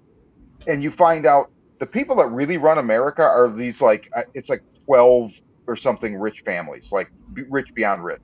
And they just let everybody think that the president and the Senate and all this stuff matters, and it doesn't. And every 5 years, in order to see who's going to control the This is next 5 nonfiction, years, right? yes, exactly. So if I disappear after this episode, you'll know why. Maybe that's why Michael Walsh hasn't brought the silver coin back. Maybe he disappeared. I sure as hell hope not. But every 5 years, to determine which family will kind of run things for the next 5 years, they play a game. So this is starting to sound maybe like this. Definitely, it's like Rob Zombie's 31 and Battle Royale, but there's other elements. That's just kind of shorthand to get you in a ballpark. Every 5 years, each family has a killer. They pick a killer, and they all have specialties, and then they drop them in town without weapons, and they have weapon caches for their specialty all over town, and they go looking for it. And so the goal is, I'm one of the killers. I'm going to kill all the other killers and as many civilians. That's kind of like, you don't have to, but of course they're psychos, so I want to kill people. Well, okay, play our game, kill the other 11 killers, and kill as many people as you want, because it doesn't matter. And it it's so insane. It's very violent, but probably not as violent as you actually think. There's a lot of great character development in it. And almost every issue, one of the killers gets removed from the board. And then the last 2 pages will be like a spread that shows you how they advance to the next round, the next brackets. And the weird thing is they're also going to make like a card game out of this. So I don't know. I don't know what that's going to look like, but this is like one of my favorites of the year. It's just been very, very fun. And I love 31. So it hits on those notes, but there's other stuff going on. So it's not just that. And it's Tinian and Michael Walsh. So there you go. Exquisite Corpses. Awesome. Thank you, Sean. And I do have to, my own 2 cents on the Ed Gein the Ed Gein monster, I cannot recommend to anybody. And that is coming as somebody who intakes way too much true crime. Like 7 hours of my workday is probably true crime intake. So I can't recommend it because it's so sensationalized, masquerading as truth that it's well shot. It looks good. The acting is really solid. I like Charlie Hunnam. But it was so incorrect that I was mad by the time it ended. So I cannot recommend it. So I'm glad you gave us something else that we can go to. That's what he does now. It's like tabloid stuff. That's what that's, It's like weekly world news. Bat Boy spotted in Ed Gein's barn. Like that's what it's about. Yeah, if you do want to watch something like that that is incredibly accurate and not sensationalized, and in fact keeps the horrifying stuff off screen, is Devil in Disguise, the John Wayne Gacy story. It was superb, focusing on the victims' families and them slowly uncovering it. It was heartbreaking. I cried multiple times, not gonna lie. It was tragic and so good. But we have Cameron. Hello. Cameron. It is your turn. All right, cool. Like I said, I usually talk about books on my channel. I'm usually an avid reader. I'll read well, about as much as Kelsi, maybe not quite as much, because I don't do audiobooks as often, and I feel like that would help me get through books faster. But I'll do about 100 a year usually, and the last like 2 months I've read like hardly anything because I recently moved and I've been tired and just kind of hanging out and trying to take it easy. And reading's been the last thing on my mind, but I have started reading a book that I'm only like 50 pages in, so I'm not very far. I don't recommend books until I've read at least half of it when I can say, yeah, it's pretty good so far. But this is really good so far. It's called Whopperjaw by Joe Meeks. A little bit of a deep cut because this is an indie book. But this starts off on Halloween. These two teenagers, boyfriend, girlfriend, they're going to go play a Halloween prank on the school. So they're going to go like TP the football stadium, whatever. They're there and they find one of their classmates completely ripped apart, body parts strewn all over the football field. Very gory, violent descriptions here. And then fast forwards like a week later, the funeral is about to be held. He's like this big football champion. Everyone's coming to the town to pay their respects. But of course, there's a lot of speculation about who killed this kid, and it seems unnatural, like he was ripped apart by an animal. And of course, there's a little bit about this Whopper Jaw character, this monster. But there's also like witchcraft and some other weird things going on in this small town. A lot of my books and stories that I write take place in Autumncrow, which is like a small Ohio town. It's like Halloween all the time. This is a bit like that. It's not Halloween throughout the whole book. It starts on Halloween. It kind of goes through Thanksgiving, is what I've heard. So it is a good book to read this time of year. If you limit your Halloween books to Halloween, this can kind of go for just all of fall in general. I'm really liking this, especially if you like creature features. Of course, I will update my Instagram and shit whenever I'm actually done with the book. And movie wise, I've been watching a lot of movies. I just recently got a new TV, so I've been like really watching a lot and having fun with that. But I saw this Moving really great. is a great excuse to upgrade your home equipment. I'm telling you, I have over 10,000 books. It about killed me, and I was like, you know what? I'm treating myself to a new TV. But I've been watching like a lot of favorites, but I did discover this one here called Arbor Day. This was put out by TerraVision. This is the 4K edition. This is from the early 90s. Basically, just some friends decided to make a movie, which is some of my favorite kinds of movies. You know, I like all kinds of horror. Got a little pissed off when you guys were talking about the person who was saying that Frankenstein is not a horror film because it's not scary. If that was the case, very few movies would actually be horror for me because I don't usually get scared. I tend to laugh along to a lot of films. They're still horror. That's the genre. But yeah, this is not scary, so therefore it's not a horror film, I guess. This is a total horror comedy. It's a spoof. It's very much in vein of like The Naked Gun, but slasher films. So think Leslie Nielsen's Repossessed, or Wacko, or Pandemonium with Carol Kane, some of those goofy horror spoofs. This is a lot like that, except it's spoofing just slasher films in general. So it opens up with a scene that's like right out of Citizen Kane. Like they replicate it perfectly, the opening of Citizen Kane. It actually looks beautiful, and I'm really impressed that they were able to pull it off on such a small budget. But it follows you into this this asylum, and there's this man who's being kept there, and it even does like this close-up shot on his mouth, like in Citizen Kane, but instead of saying Rosebud, he says Arbor Day. It's very funny.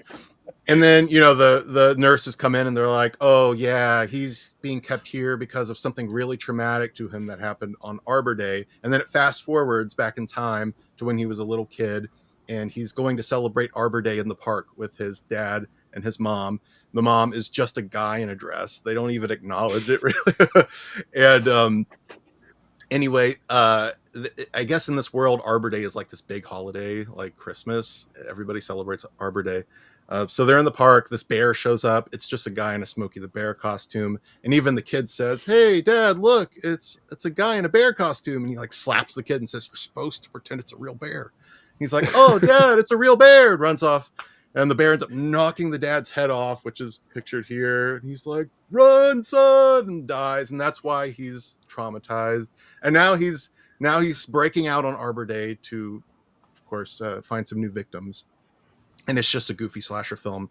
I really loved it, and I especially love the documentary of these people all these years later talking about how they made the movie. And it wasn't even really released officially. It was released in theaters in their little town, but it wasn't released physically, I don't think, until this 4K. So check it out. It's a lot of fun, especially if you like cheesy movies. I love cheesy horror films. It's like my bread and butter. It's my comfort food.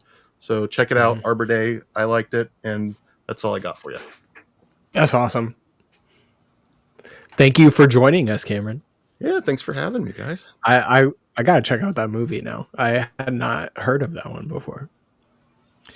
Okay, so Aaron, you're up, man.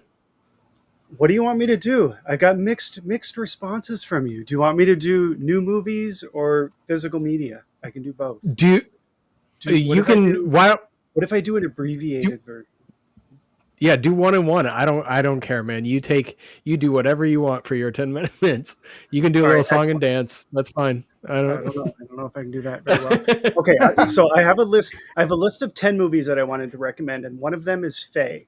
But the first one I want to talk about is called Meet. We are way ahead on time, by the way. Just like way ahead. Okay. Hey, can I try sharing my screen? Absolutely. Never mind. It's not going to work. Okay. I had covers of each of the movies I wanted to talk about. Okay, so the first one I want to talk about is called Meat Kill. So MEAT. It's a brand new Dutch film. They're presenting it as kind of an extreme film, but I wouldn't say it's necessarily extreme. There are some extreme gory moments, but the premise is basically a group of activists break into a pig farm and cross paths with the family that lives there. What's really smart about this film is you start to question who are the villains here and who are the protagonists. I absolutely loved it. It's streaming now. It's directed by Martin Smits. And I'm actually going to be talking to the director in a few weeks, but I highly recommend it. And this is when I was really excited about talking to you all today. I also wanted to talk about The Mannequin. I have a physical copy of it right here. This one is directed by John Berardo. He also did Invitation, if you're familiar with this film. This is his newest film. You can get the physical copy of it right now. I think it's streaming as well. It's basically about a serial killer who comes back through a mannequin. It's a really cool premise, some really cool scenes, and it's not, I'm not really selling it the way I should. The serial killer convinces or sort of possesses people to kill themselves. And I don't want to give anything away, but it's really good. And check out the artwork on that cover. It's quite amazing. And if you haven't seen Initiation, I highly recommend this film as well. It came out during COVID, so it kind of got lost in the shuffle. It didn't get a theatrical release. It went straight to physical media, but it's a really smart slasher. And I'm really excited about The Mannequin that is out now. Let's see. The other movie I wanted to talk about is called The R.I.P. Man. This one is directed by Jamie Langlands. It's a British film. I think they're onto something with this villain. He basically has a rare oral disease in which he doesn't have any teeth. And so when he kills his victims, he takes one or two teeth from them to build out the ideal and perfect set of teeth. I mean, come on, how cool is that? And the look of the killer, who's played by Owen Llewellyn, is just unbelievable. And I know they're working on a sequel, so I highly recommend The R.I.P. Man if you haven't seen it. I don't know if it's streaming yet, but it will be soon. The other movie I wanted to give a shout out is called The Beldam. This one is directed by Angela Goldner. It stars Patricia Heaton, Corbin Burnson, and Kate Parker. It's about a new mother in a family home, and she discovers that there's a demon that's been lurking in the home for decades. Pretty cool twist in the end. It's a little divisive, but I had a lot of fun with it. And that one's called The Beldam, and that is streaming now. That's Beldham. Let's see, Death Cycle. This one is by Gabe Carrere. He also did For the Sake of Vicious. I don't know if anyone has seen that film, but if you're a fan of For the Sake of Vicious, gritty, atmospheric, lots of lots of fight scenes, I guess I would say. This one is basically a motorcycle maniac is killing a family that accidentally killed a young woman the year before. So think, what is it, Nail Gun Massacre or Nightmare Beach. And I don't know, maybe I'll just leave it at Motorcycle Maniac. That's Death Cycle by Gabe Carrere. Let's see, I'm going to skip over a couple of these.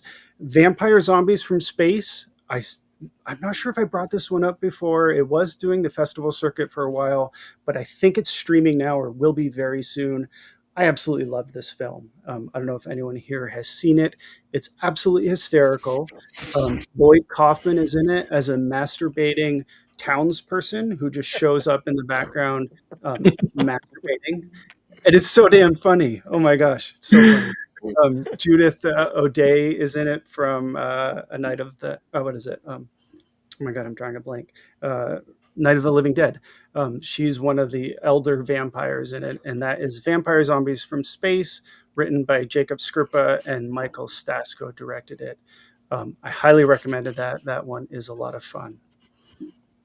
Another one here, which isn't new. I think it came out in 2022. It's called All Eyes. It's new to me, though. I just watched it a couple days ago, and it's fantastic. It's about a disgraced podcaster who goes to visit a farmer, a reclusive farmer who claims that there's a monster that lives in the woods.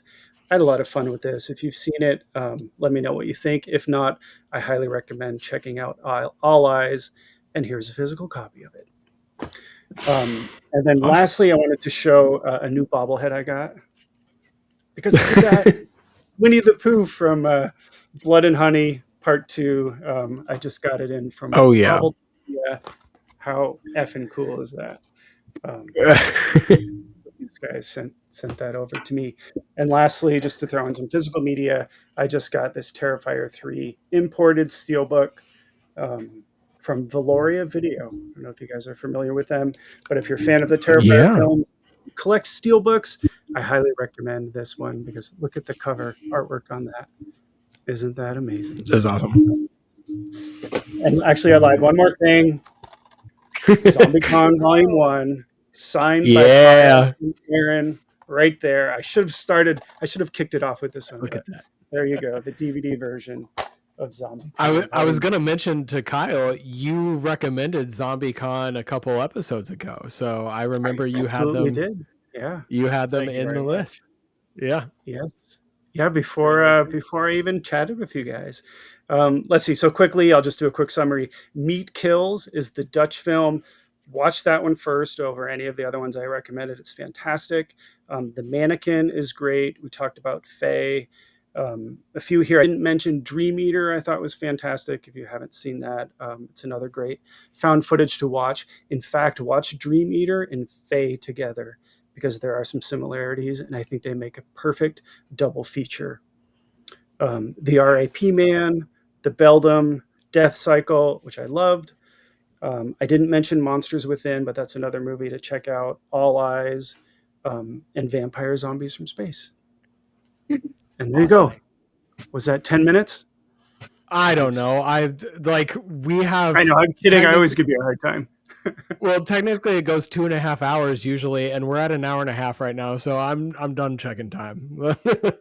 We're all going too fast tonight. But Aaron, great recommendations as always. Thank you so much. Of course. Say I All watched right, like a so teaser of the R.I.P. Man, and that villain was very freaky. So I'm excited to see the whole thing. So good, right? With the teeth, the little Yeah, toy teeth. definitely. Yeah, they did a good job.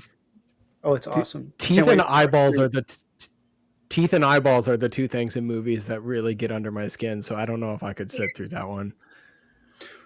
Well, not only that, he takes out their teeth while they're still alive, and then Yep. he kills them. So Yeah. See, no. it's a lot of fun, though. It's a good one. Okay. Cool. Cool. All right, Frank, are you ready? Yes, sir. Show us some beautiful physical media catches. Yeah. So you said like October and November, and Yeah. I have some for each month, and I really wanted to start off with one of my favorite horror anthologies of all time. This is probably in my top 3 or top 5 horror anthologies, and that is The Three Extremes. This is a little double feature of Arrow Video with 3 and then Three Extremes. Three Extremes is like the most like famous of the movies over here, but this is Three Extremes is has 3 incredible directors. Fruit Chan, who did Dumplings. That's the first movie, and that's the most famous within this horror anthology. It actually not only has a short, but an actual movie as well. And that movie, Dumplings, is about an aging actress who's trying to get some of her youth, and just their marriage isn't what it used to be, so she's trying to get her attention, the attention of her husband, and she's trying to get that youth by any means necessary. And the way that this movie is simply phenomenal. I'm huge into body horror, and that to me is a great intro into that type of subgenre within horror. Next is um, Cut. That is by Park Chan Wook, and so that is by the director of Old Boy, Audition, and that one, Cut, is about an director who's being held hostage by a former stand-in, and him and his wife are held hostage, and there's someone else also in the room. Some of the best imagery out of all 3 of the films. It is simply incredible. Then next is what is it? It's Box, and that is by Takashi Miike, who has done Ichi the Killer. That is a fantastic one. Or sorry, Miike. Sorry, he did Edition. I apologize. Park Chan Wook did Thirst and the Sympathy, Vengeance Sympathy trilogy. So anyway, Cut, that one is pretty damn dark. This one's out of all the storylines, this one is like really dark, especially if you're a damn parent, which I am. I'm a girl dag, so hashtag girl dag, and this movie really like stands with you, man. If you've seen the film, this movie is crazy. So great shorts, fantastic anthology, and then like I said, you get 3 as well. So fantastic. What else happened in October, or what was released in October, was this was a first time watch, and this is released by Lionsgate Limited, and I have to say this film really stuck with me, and that is Jacob's Ladder. This steelbook is absolutely freaking awesome, starring Tim Robbins, and Elizabeth Pena and Danny Aleo. But this movie is such a psychological mind trip, man. And like I said, this was a first time watch, and I just remember like the storyline, the imagery, the ending to this film is totally like, WTF, what is going on? And I think this movie is I think it's incredible that Lionsgate Limited did a fantastic physical release for this film. It's a great like cult film that got a great release. Another release I have to say that's not an October one, but it's one of my favorite films of all time, and that's Frailty. That movie is flipping amazing. Lionsgate Limited did a physical release for that one. Unbelievable film. Um, Directed by Bill Paxton, starring Matthew McConaughey. Amazing film. Next, what was released in October was Weapons, one of my favorite horror films of this year. This film was just like a damn trip, man. I loved all of it. I loved how each character had a great storyline, like the segments for each one, how it developed, how the story just unfolded. The ending is so freaking hilarious. I love the beginning of the film, how the kids are how there's a kid narrating what happened on this event. That to me has a little damn creep factor. Old people and creepy kids, man, they all get me. And so, but like this is fantastic, man. This is a very popular film, obviously, but I think there's a reason for it because it's so freaking good. And also, this is directed by Zach Krieger, who did Barbarian, one of my favorite films the year that came out. What was it, 2022, I think? The next one is, this is probably like Mount Rushmore French extreme film, and that is Martyrs. This is released by Eureka Entertainment. This film is freaking awesome, man. If you're like, I don't know, this to me, if you're into the horror genre, I think this is one of the most famous French extremes, but also like one of the films that like really just kind of sticks with you because you don't know what the hell you're watching, man. You're like in the beginning of the film, it's like a home invasion moment storyline. You get to find out why that took place, and then you see this creepy individual that's trying to get these home invaders, and then it like goes into a different direction. It's a great like cult film as well. And I think that this movie, I remember seeing this movie and I exactly had that same, what the hell did I just watch? It sticks with you. For me, like Jacob's Ladder, that movie stuck with me, especially being a parent, because that movie, Jacob's Ladder, hits you in so many different emotional levels. And this one to me is more of a, damn, man. It's like, not only do you feel like the physical pain that some of these people are going through, but just like, again, like what this cult tries to do to reach this uh martyr status, right? I mean, it's just incredible, man, and pretty damn messed up. That's for sure, man. The imagery, the moments to that film is so good. Pretty damn messed up, man. So freaking messed up. This one, I don't know if it's considered horror, but I don't care. This film is freaking awesome. And this is Shin Godzilla, y'all. This movie is Yeah. Yes, that freaking is a horror amazing. film. I love this film. This movie was a first time watch. This steelbook is pretty badass, man. I That's absolutely love it. I had so much fun with this film. It really felt like an old school Godzilla, with not only like the evolution of the character of this specific Godzilla, but then like the government storyline, that's what you're kind of getting into. And I absolutely loved some of the special abilities that Godzilla has in this movie. And I absolutely loved it. Because when I first saw this and you first see the image of Godzilla, it looks kind of like ridiculous. But again, the evolution, how he transforms, there's like, gosh, was it 8 or 9 different Yeah. stages of Shin Godzilla?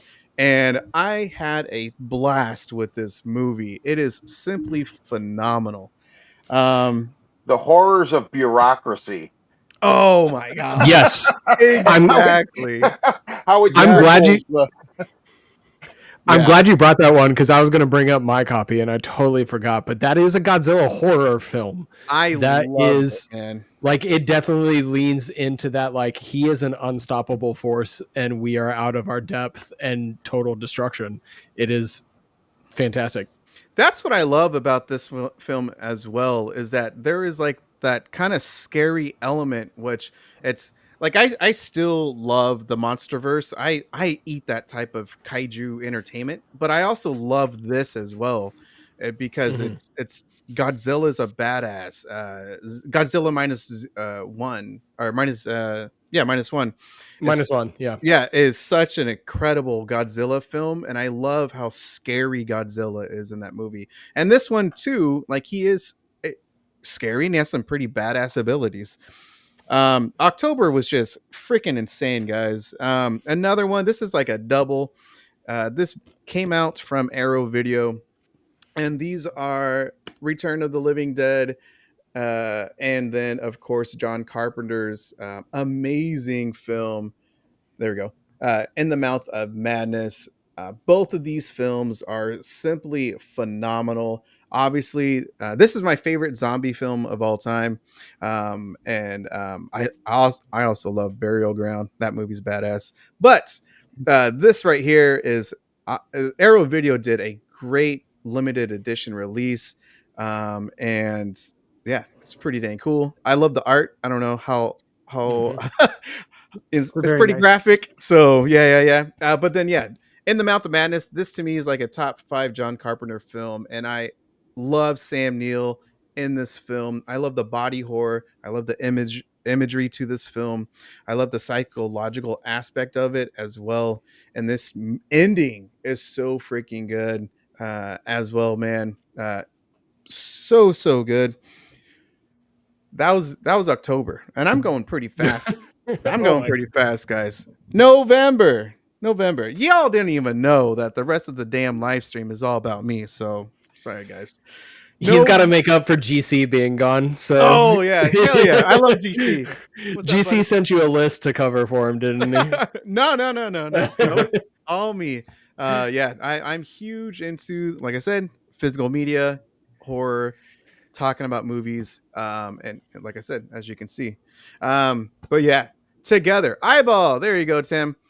This is one of my favorite horror movies of all time. I had an amazing theatrical day. I was kid free, wife free, and I first movie that I saw of the day was Weapons. Second movie that I saw was Together, and my nightcap was Strange Harvest. That to me was like such an Oh, that's cool. amazing day to see films in the theater, guys. But this film, obviously there was controversy before the film, but for what it was and everything, I absolutely love the film. And yeah, they killed it. And I don't even know that they were freaking married, Dave Franco and Allison Brie. So that like surprised me. Again, I'm not in the tabloids and all that type of stuff, but like this film was fantastic, and there was some great imagery, not only to this, but like just how they stick together, how they try to separate from each other, what they do to try to sacrifice each other. There's some great moments, and again, kind of like a cult film. I love cult films, y'all. So this is a fantastic one. My favorites, one of my favorite modern horror films, and probably like top, damn man, I don't know, 15 like horror films of all time, and that's the Descent. This is released by Lionsgate Limited. And this film, first of all, this release is pretty badass. You open it up and then turn it upside down. Boom. Yeah, simply incredible. But yeah, if you haven't seen The Descent, it's amazing. I really love the chemistry, the friendship, the bond that these ladies have. I love the little storyline that they introduced at the tragic incident, and then them getting back together the next year, and the craziness that they do to try to have some girl bonding time. And one girl is just tries to, I don't know, just try to make it a great experience, but she just does it horribly, and obviously it's a memorable one. But I love the film. I love the creature design. I that is freaking badass film. So again, for me, The Descent is absolutely amazing. This I got to show. Like traumatized me. I know Some it's of the so like the good, scariest man. movies I've seen. It's a Hell really good yeah. movie, though. I love it. Yeah, chime in, guys. Like this is The Descent's badass. This one I really like. I haven't seen the show, so I'm really excited to watch the series. Unfortunately, Shudder It's just good. ended it, but this got a really cool box set release. And I really love the whole theme. Like they really captured the creep show comic book feel, and it's a really cool release. I just had to show it, guys. It's really really cool. So got I also got that from Valoria Video. So there you go. What's another one? These I just got, and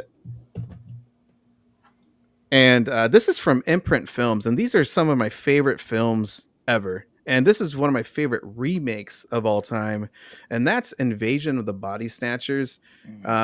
Imprint Oh Films. yes. Imprint Films did a freaking amazing limited edition lenticular designs. Yeah, these really do pop like in person. And Carrie, hello. I mean, everyone knows damn Carrie. But this lenticular is simply just beautiful to look at. It's all hard box, hard cases, and you get cards. You know, if you're into that type of stuff, art cards. And then the other two is from Second Sight Films. Second Sight's my favorite boutique label. They just do an amazing jobs, art designs, books. Their books are phenomenal. Some books are like 140, 160 pages, tons of essays. And so November was Ty West. So there we go. Yeah, Maxine and Pearl. It is too bad that they didn't get the rights to X. My favorite rewatchability, I think it's still X, but I think Pearl's a better overall film. But yeah, these releases are fantastic. In my channel, I also talk about like the audio, the visuals, 4K transfers, Dolby Visions, Dolby Atmos. These are in Dolby Atmos, and yeah, they just sound really good. And there was like previous releases too, by Turbine Media, I want to say. I can't remember. I apologize. It's either Cape Light Pictures or Turbine Media, German boutique labels. They did phenomenal media books and steel books, but for November, it's all right here. And yeah, like I said, fantastic physical releases. So yeah, I don't want to bore you guys anymore, but yeah. So Hey Frank, did you know you brought up In the Mouth of Madness? This company, and I'm blanking on the name, but there's a series of them. They have a novelization, and it's literally like Sutter Kane. what? I had a feeling Kelsi would have it close at hand. Get it? Yo, what? It's they're doing some crazy novelizations too. Like there's a whole series of them. Whoa. Yeah, yep, there it is. Oh wow. Read Sutter Kane. Have you read it yet? I have not. Kelsi, have you read it? No, but I don't often talk about this, but I do have a book club. It's called the Midnight Book Society, and I also have a film club that goes along with it, the Midnight Film Society. Plug your stuff. Do it. Next year, I'm going to be doing. Nice. We're going to read this, and I've seen the movie. It's one of my favorite movies of all time. So I've not read the book though, so I kind of want to do a compare and contrast. So I'm thinking it's going to be next April. Pencil it in if you want to read it and watch it, rewatch it with me. I will, because I do want to read it. Like a friend of mine sent me just a still of that a couple weeks ago, and I was like, for a minute, I had to be like, did reality just crash?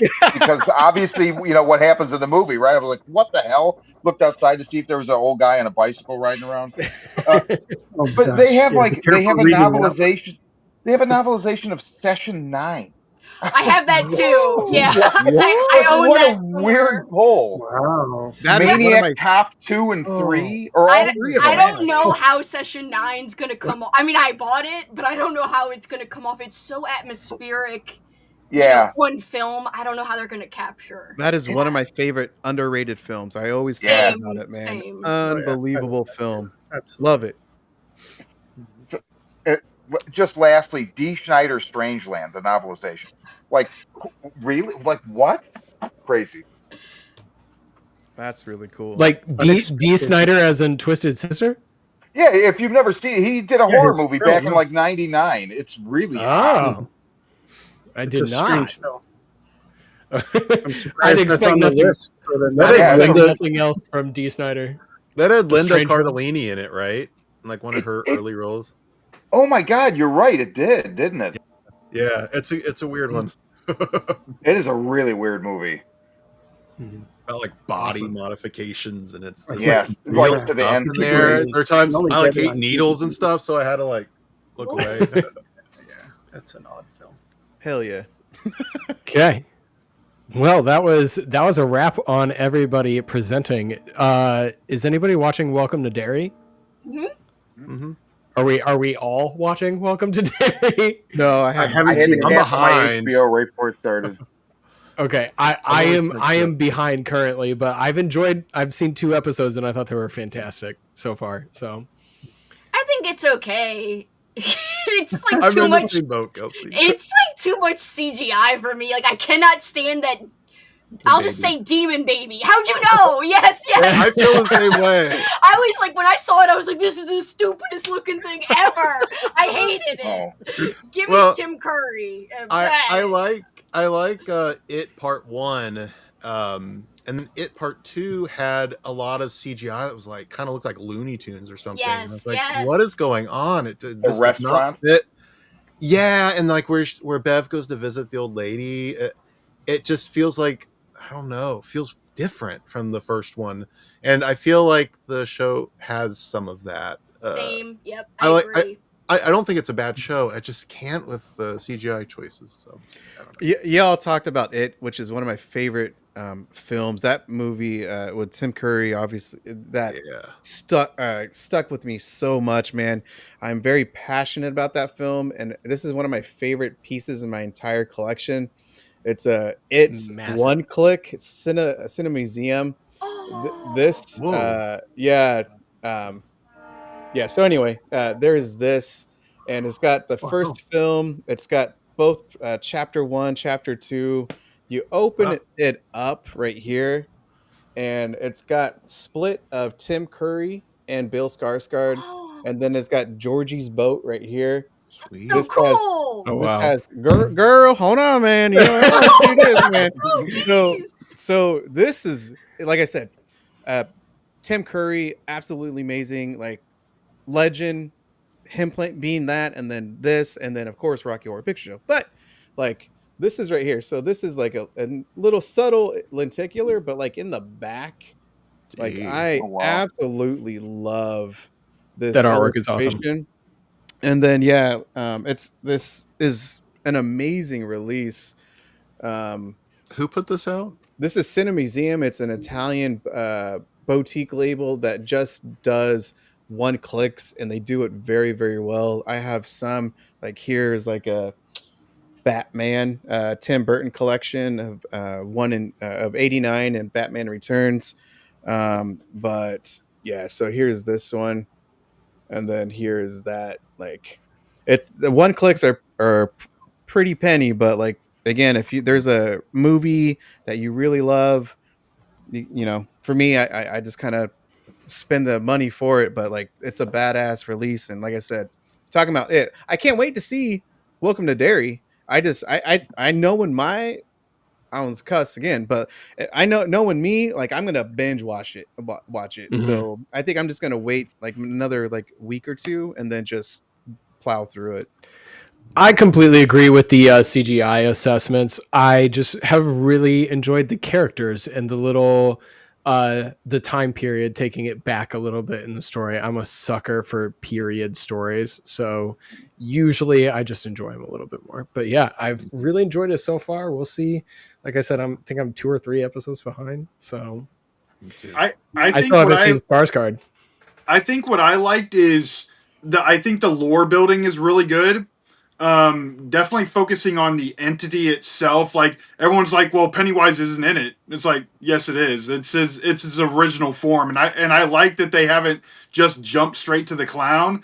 But did anyone else just instantly, after watching a few episodes, want to go back and watch it, chapter 1 and Yes. chapter 2? Yes. Like it was effective. Like it worked. I was really hoping they would go into its crustacean alien form early. I really want to see the giant crustacean at the beginning. I'm being sarcastic. I think that's the weakest part of the story. but I was really hoping that we would get a little bit more of the crustacean at the beginning, but that's fine. That's fine. So we can keep talking about Welcome to Derry, or I can wrap this up and I will let you know. First of all, thank you everyone for being here. Thank you, Kyle, for coming in and talking about your film. Thank you for letting us see it. Yeah. Really appreciate it. Yeah. And then before I say goodbye to everybody and let you all do your little sign offs and tell people where to find you, December is not a normal episode of the Dread Broadcast. So like October, we did a campfire. We just hung out and told stories and chatted.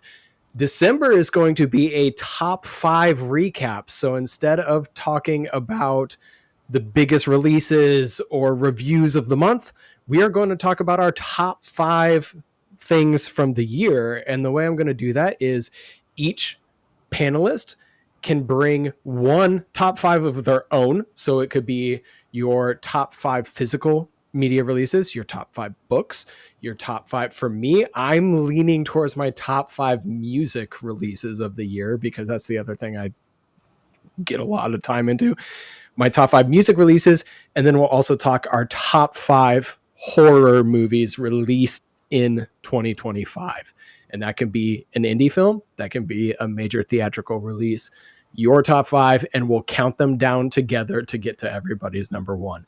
So that is going to be our December episode. So instead of this format, we'll be doing it roundtable. Everybody talk about number 5. Boom. Okay. So that's what's happening there. Panelists, you are welcome to join. Just shoot me a message. We still have some room. I already have some people. It is going to be the Sunday, again, unfortunately, Sunday between Christmas and New Year's. We're not going to do it on New Year's night. So the last night of December, not going to do it there. Everybody's got their own parties and celebrations. You do those things. We'll do it the Sunday before. So that is that. So Frank, we'll start up on the corner of the screen. You can say where people can find you, all that good stuff. So Frank. Oh yeah. Well, first, thank you, Tim, for having me. I appreciate it, and nice meeting everyone here today. Yeah, you can find me on YouTube. Again, Frank's Media and Reviews. YouTube, Instagram. Those are the ones that I usually go on most and interact. But yeah, I just do like unboxings, reviews, just the movies that I love, which is mostly about the horror movies. But yeah, I just love talking about movies in general and just sharing my love for movies and collecting them as well physically, because that's really important for me. So yeah, thank you again, Tim. Appreciate it. Absolutely. I'm glad you could make it out. And then Kyle, I'll let you say where people can find your movie and all that good stuff. Absolutely. So it's available everywhere on streaming. You can find all the links at zombieconvol1.com. It's also available on DVD on Amazon. There's like a making of book and t-shirts and all the good stuff. And just to go completely off track for a second, because I've been sitting here and it's been in my mind the entire time since Shane's conversation about Ed Gein, and we're talking about Charlie Hunnam and Guillermo del Toro with Frankenstein. Does anyone know the film that Guillermo del Toro directed starring Charlie Hunnam? No. Pacific Rim.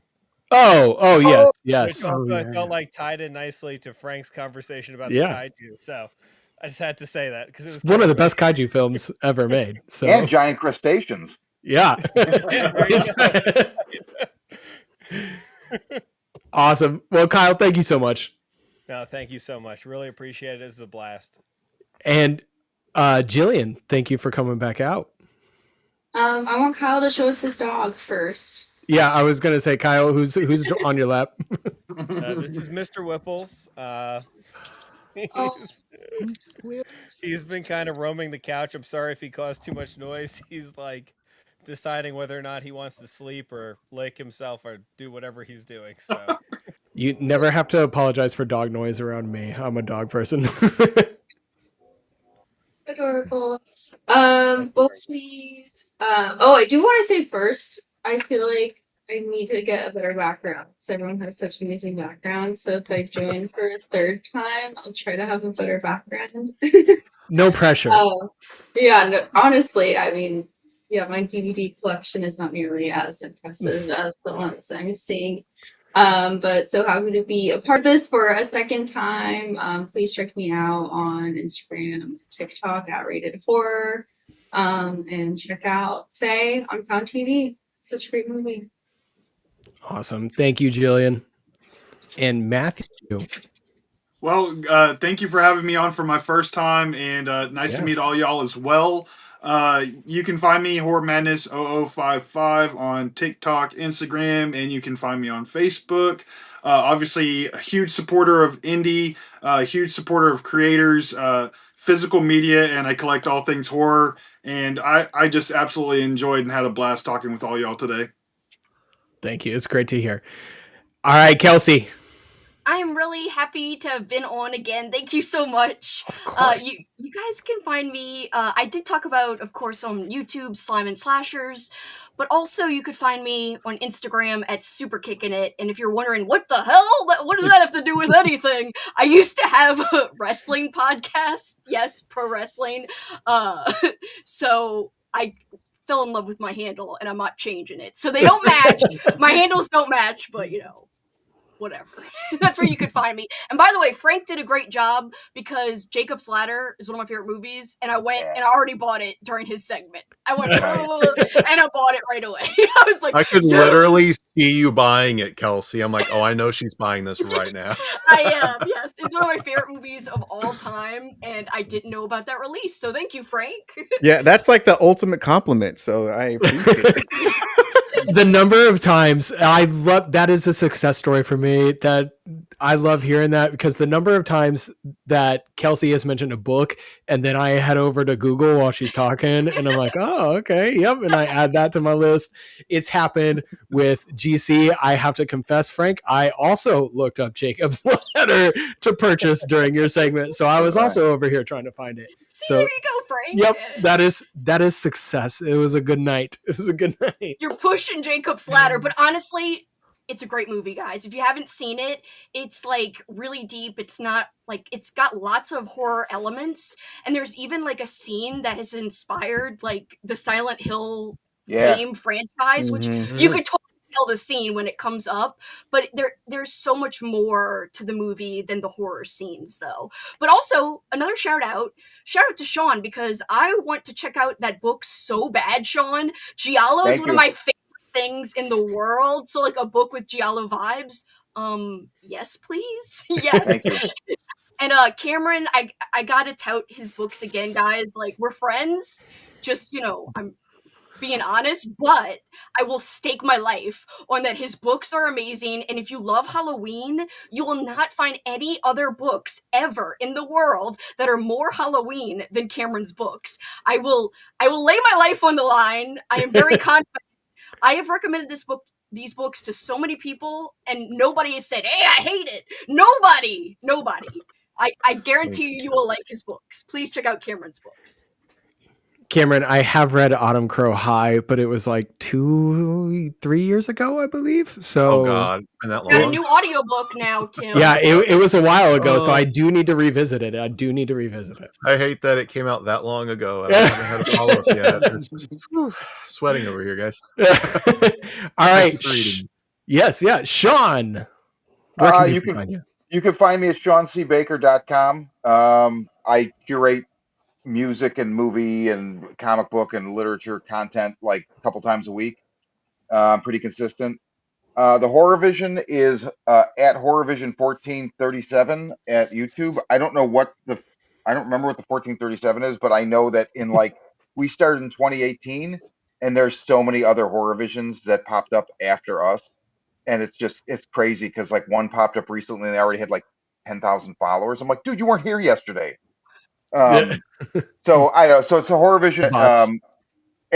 Yeah, exactly.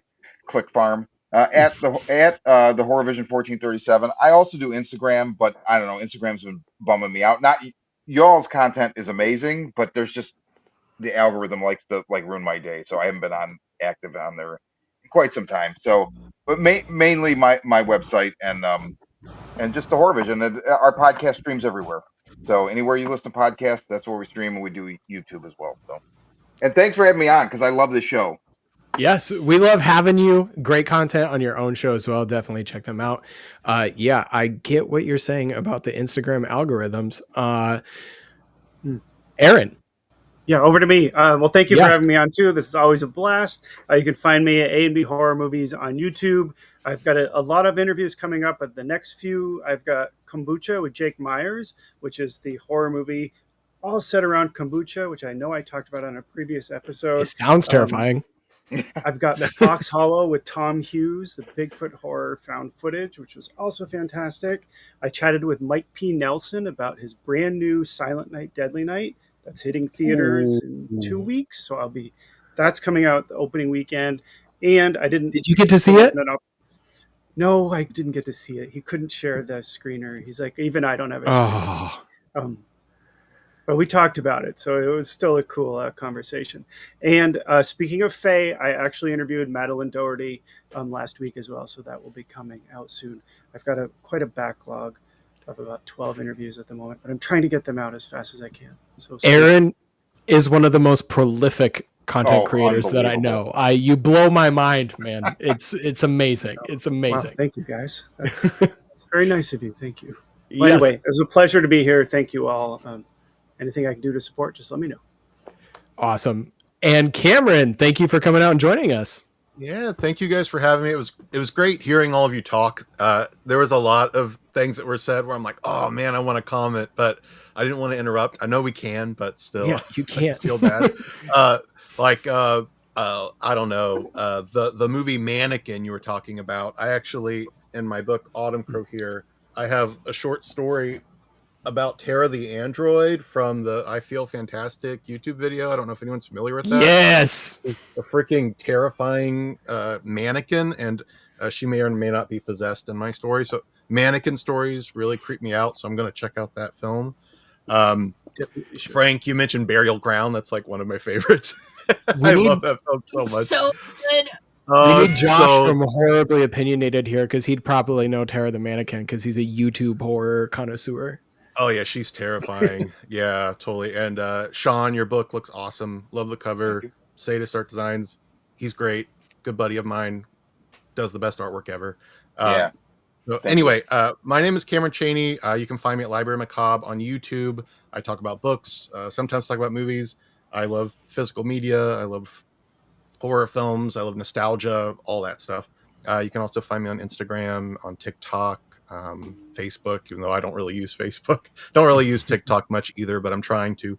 And you can find my books on Amazon. We've got Autumncrow High, Fresh Hell. Those are on Amazon, available hardcover, paperback, ebook, audiobook, the works. And what order do you read them in? It doesn't really matter. This is a short story collection. This came out first. It kind of introduces you to the world. Whereas this is a novel. It's the first book in a series. If you're into Fear Street, it's a lot like that. Maybe a little edgier, a little bloodier, a little more intense. Cool. There's Easter eggs between the two, but any Easter eggs you read in this book, you'll find in this book and vice versa. So it can really go either way. And Cameron knows a lot about horror comics too, so yes, I love horror comics. Yeah, I bet you wanted to pipe in during that talk. Yes, I was nerding out over here. I loved the Frankenstein comic. In fact, the ending of that, it made me like tear up because it's like Yeah. so emotional and just really Yeah. profound. So yeah, I love all the Universal comics that they've been doing and just I've, horror comics in general. EC and works. I've been EC. collecting the hardcover of the Universal releases. Mhm.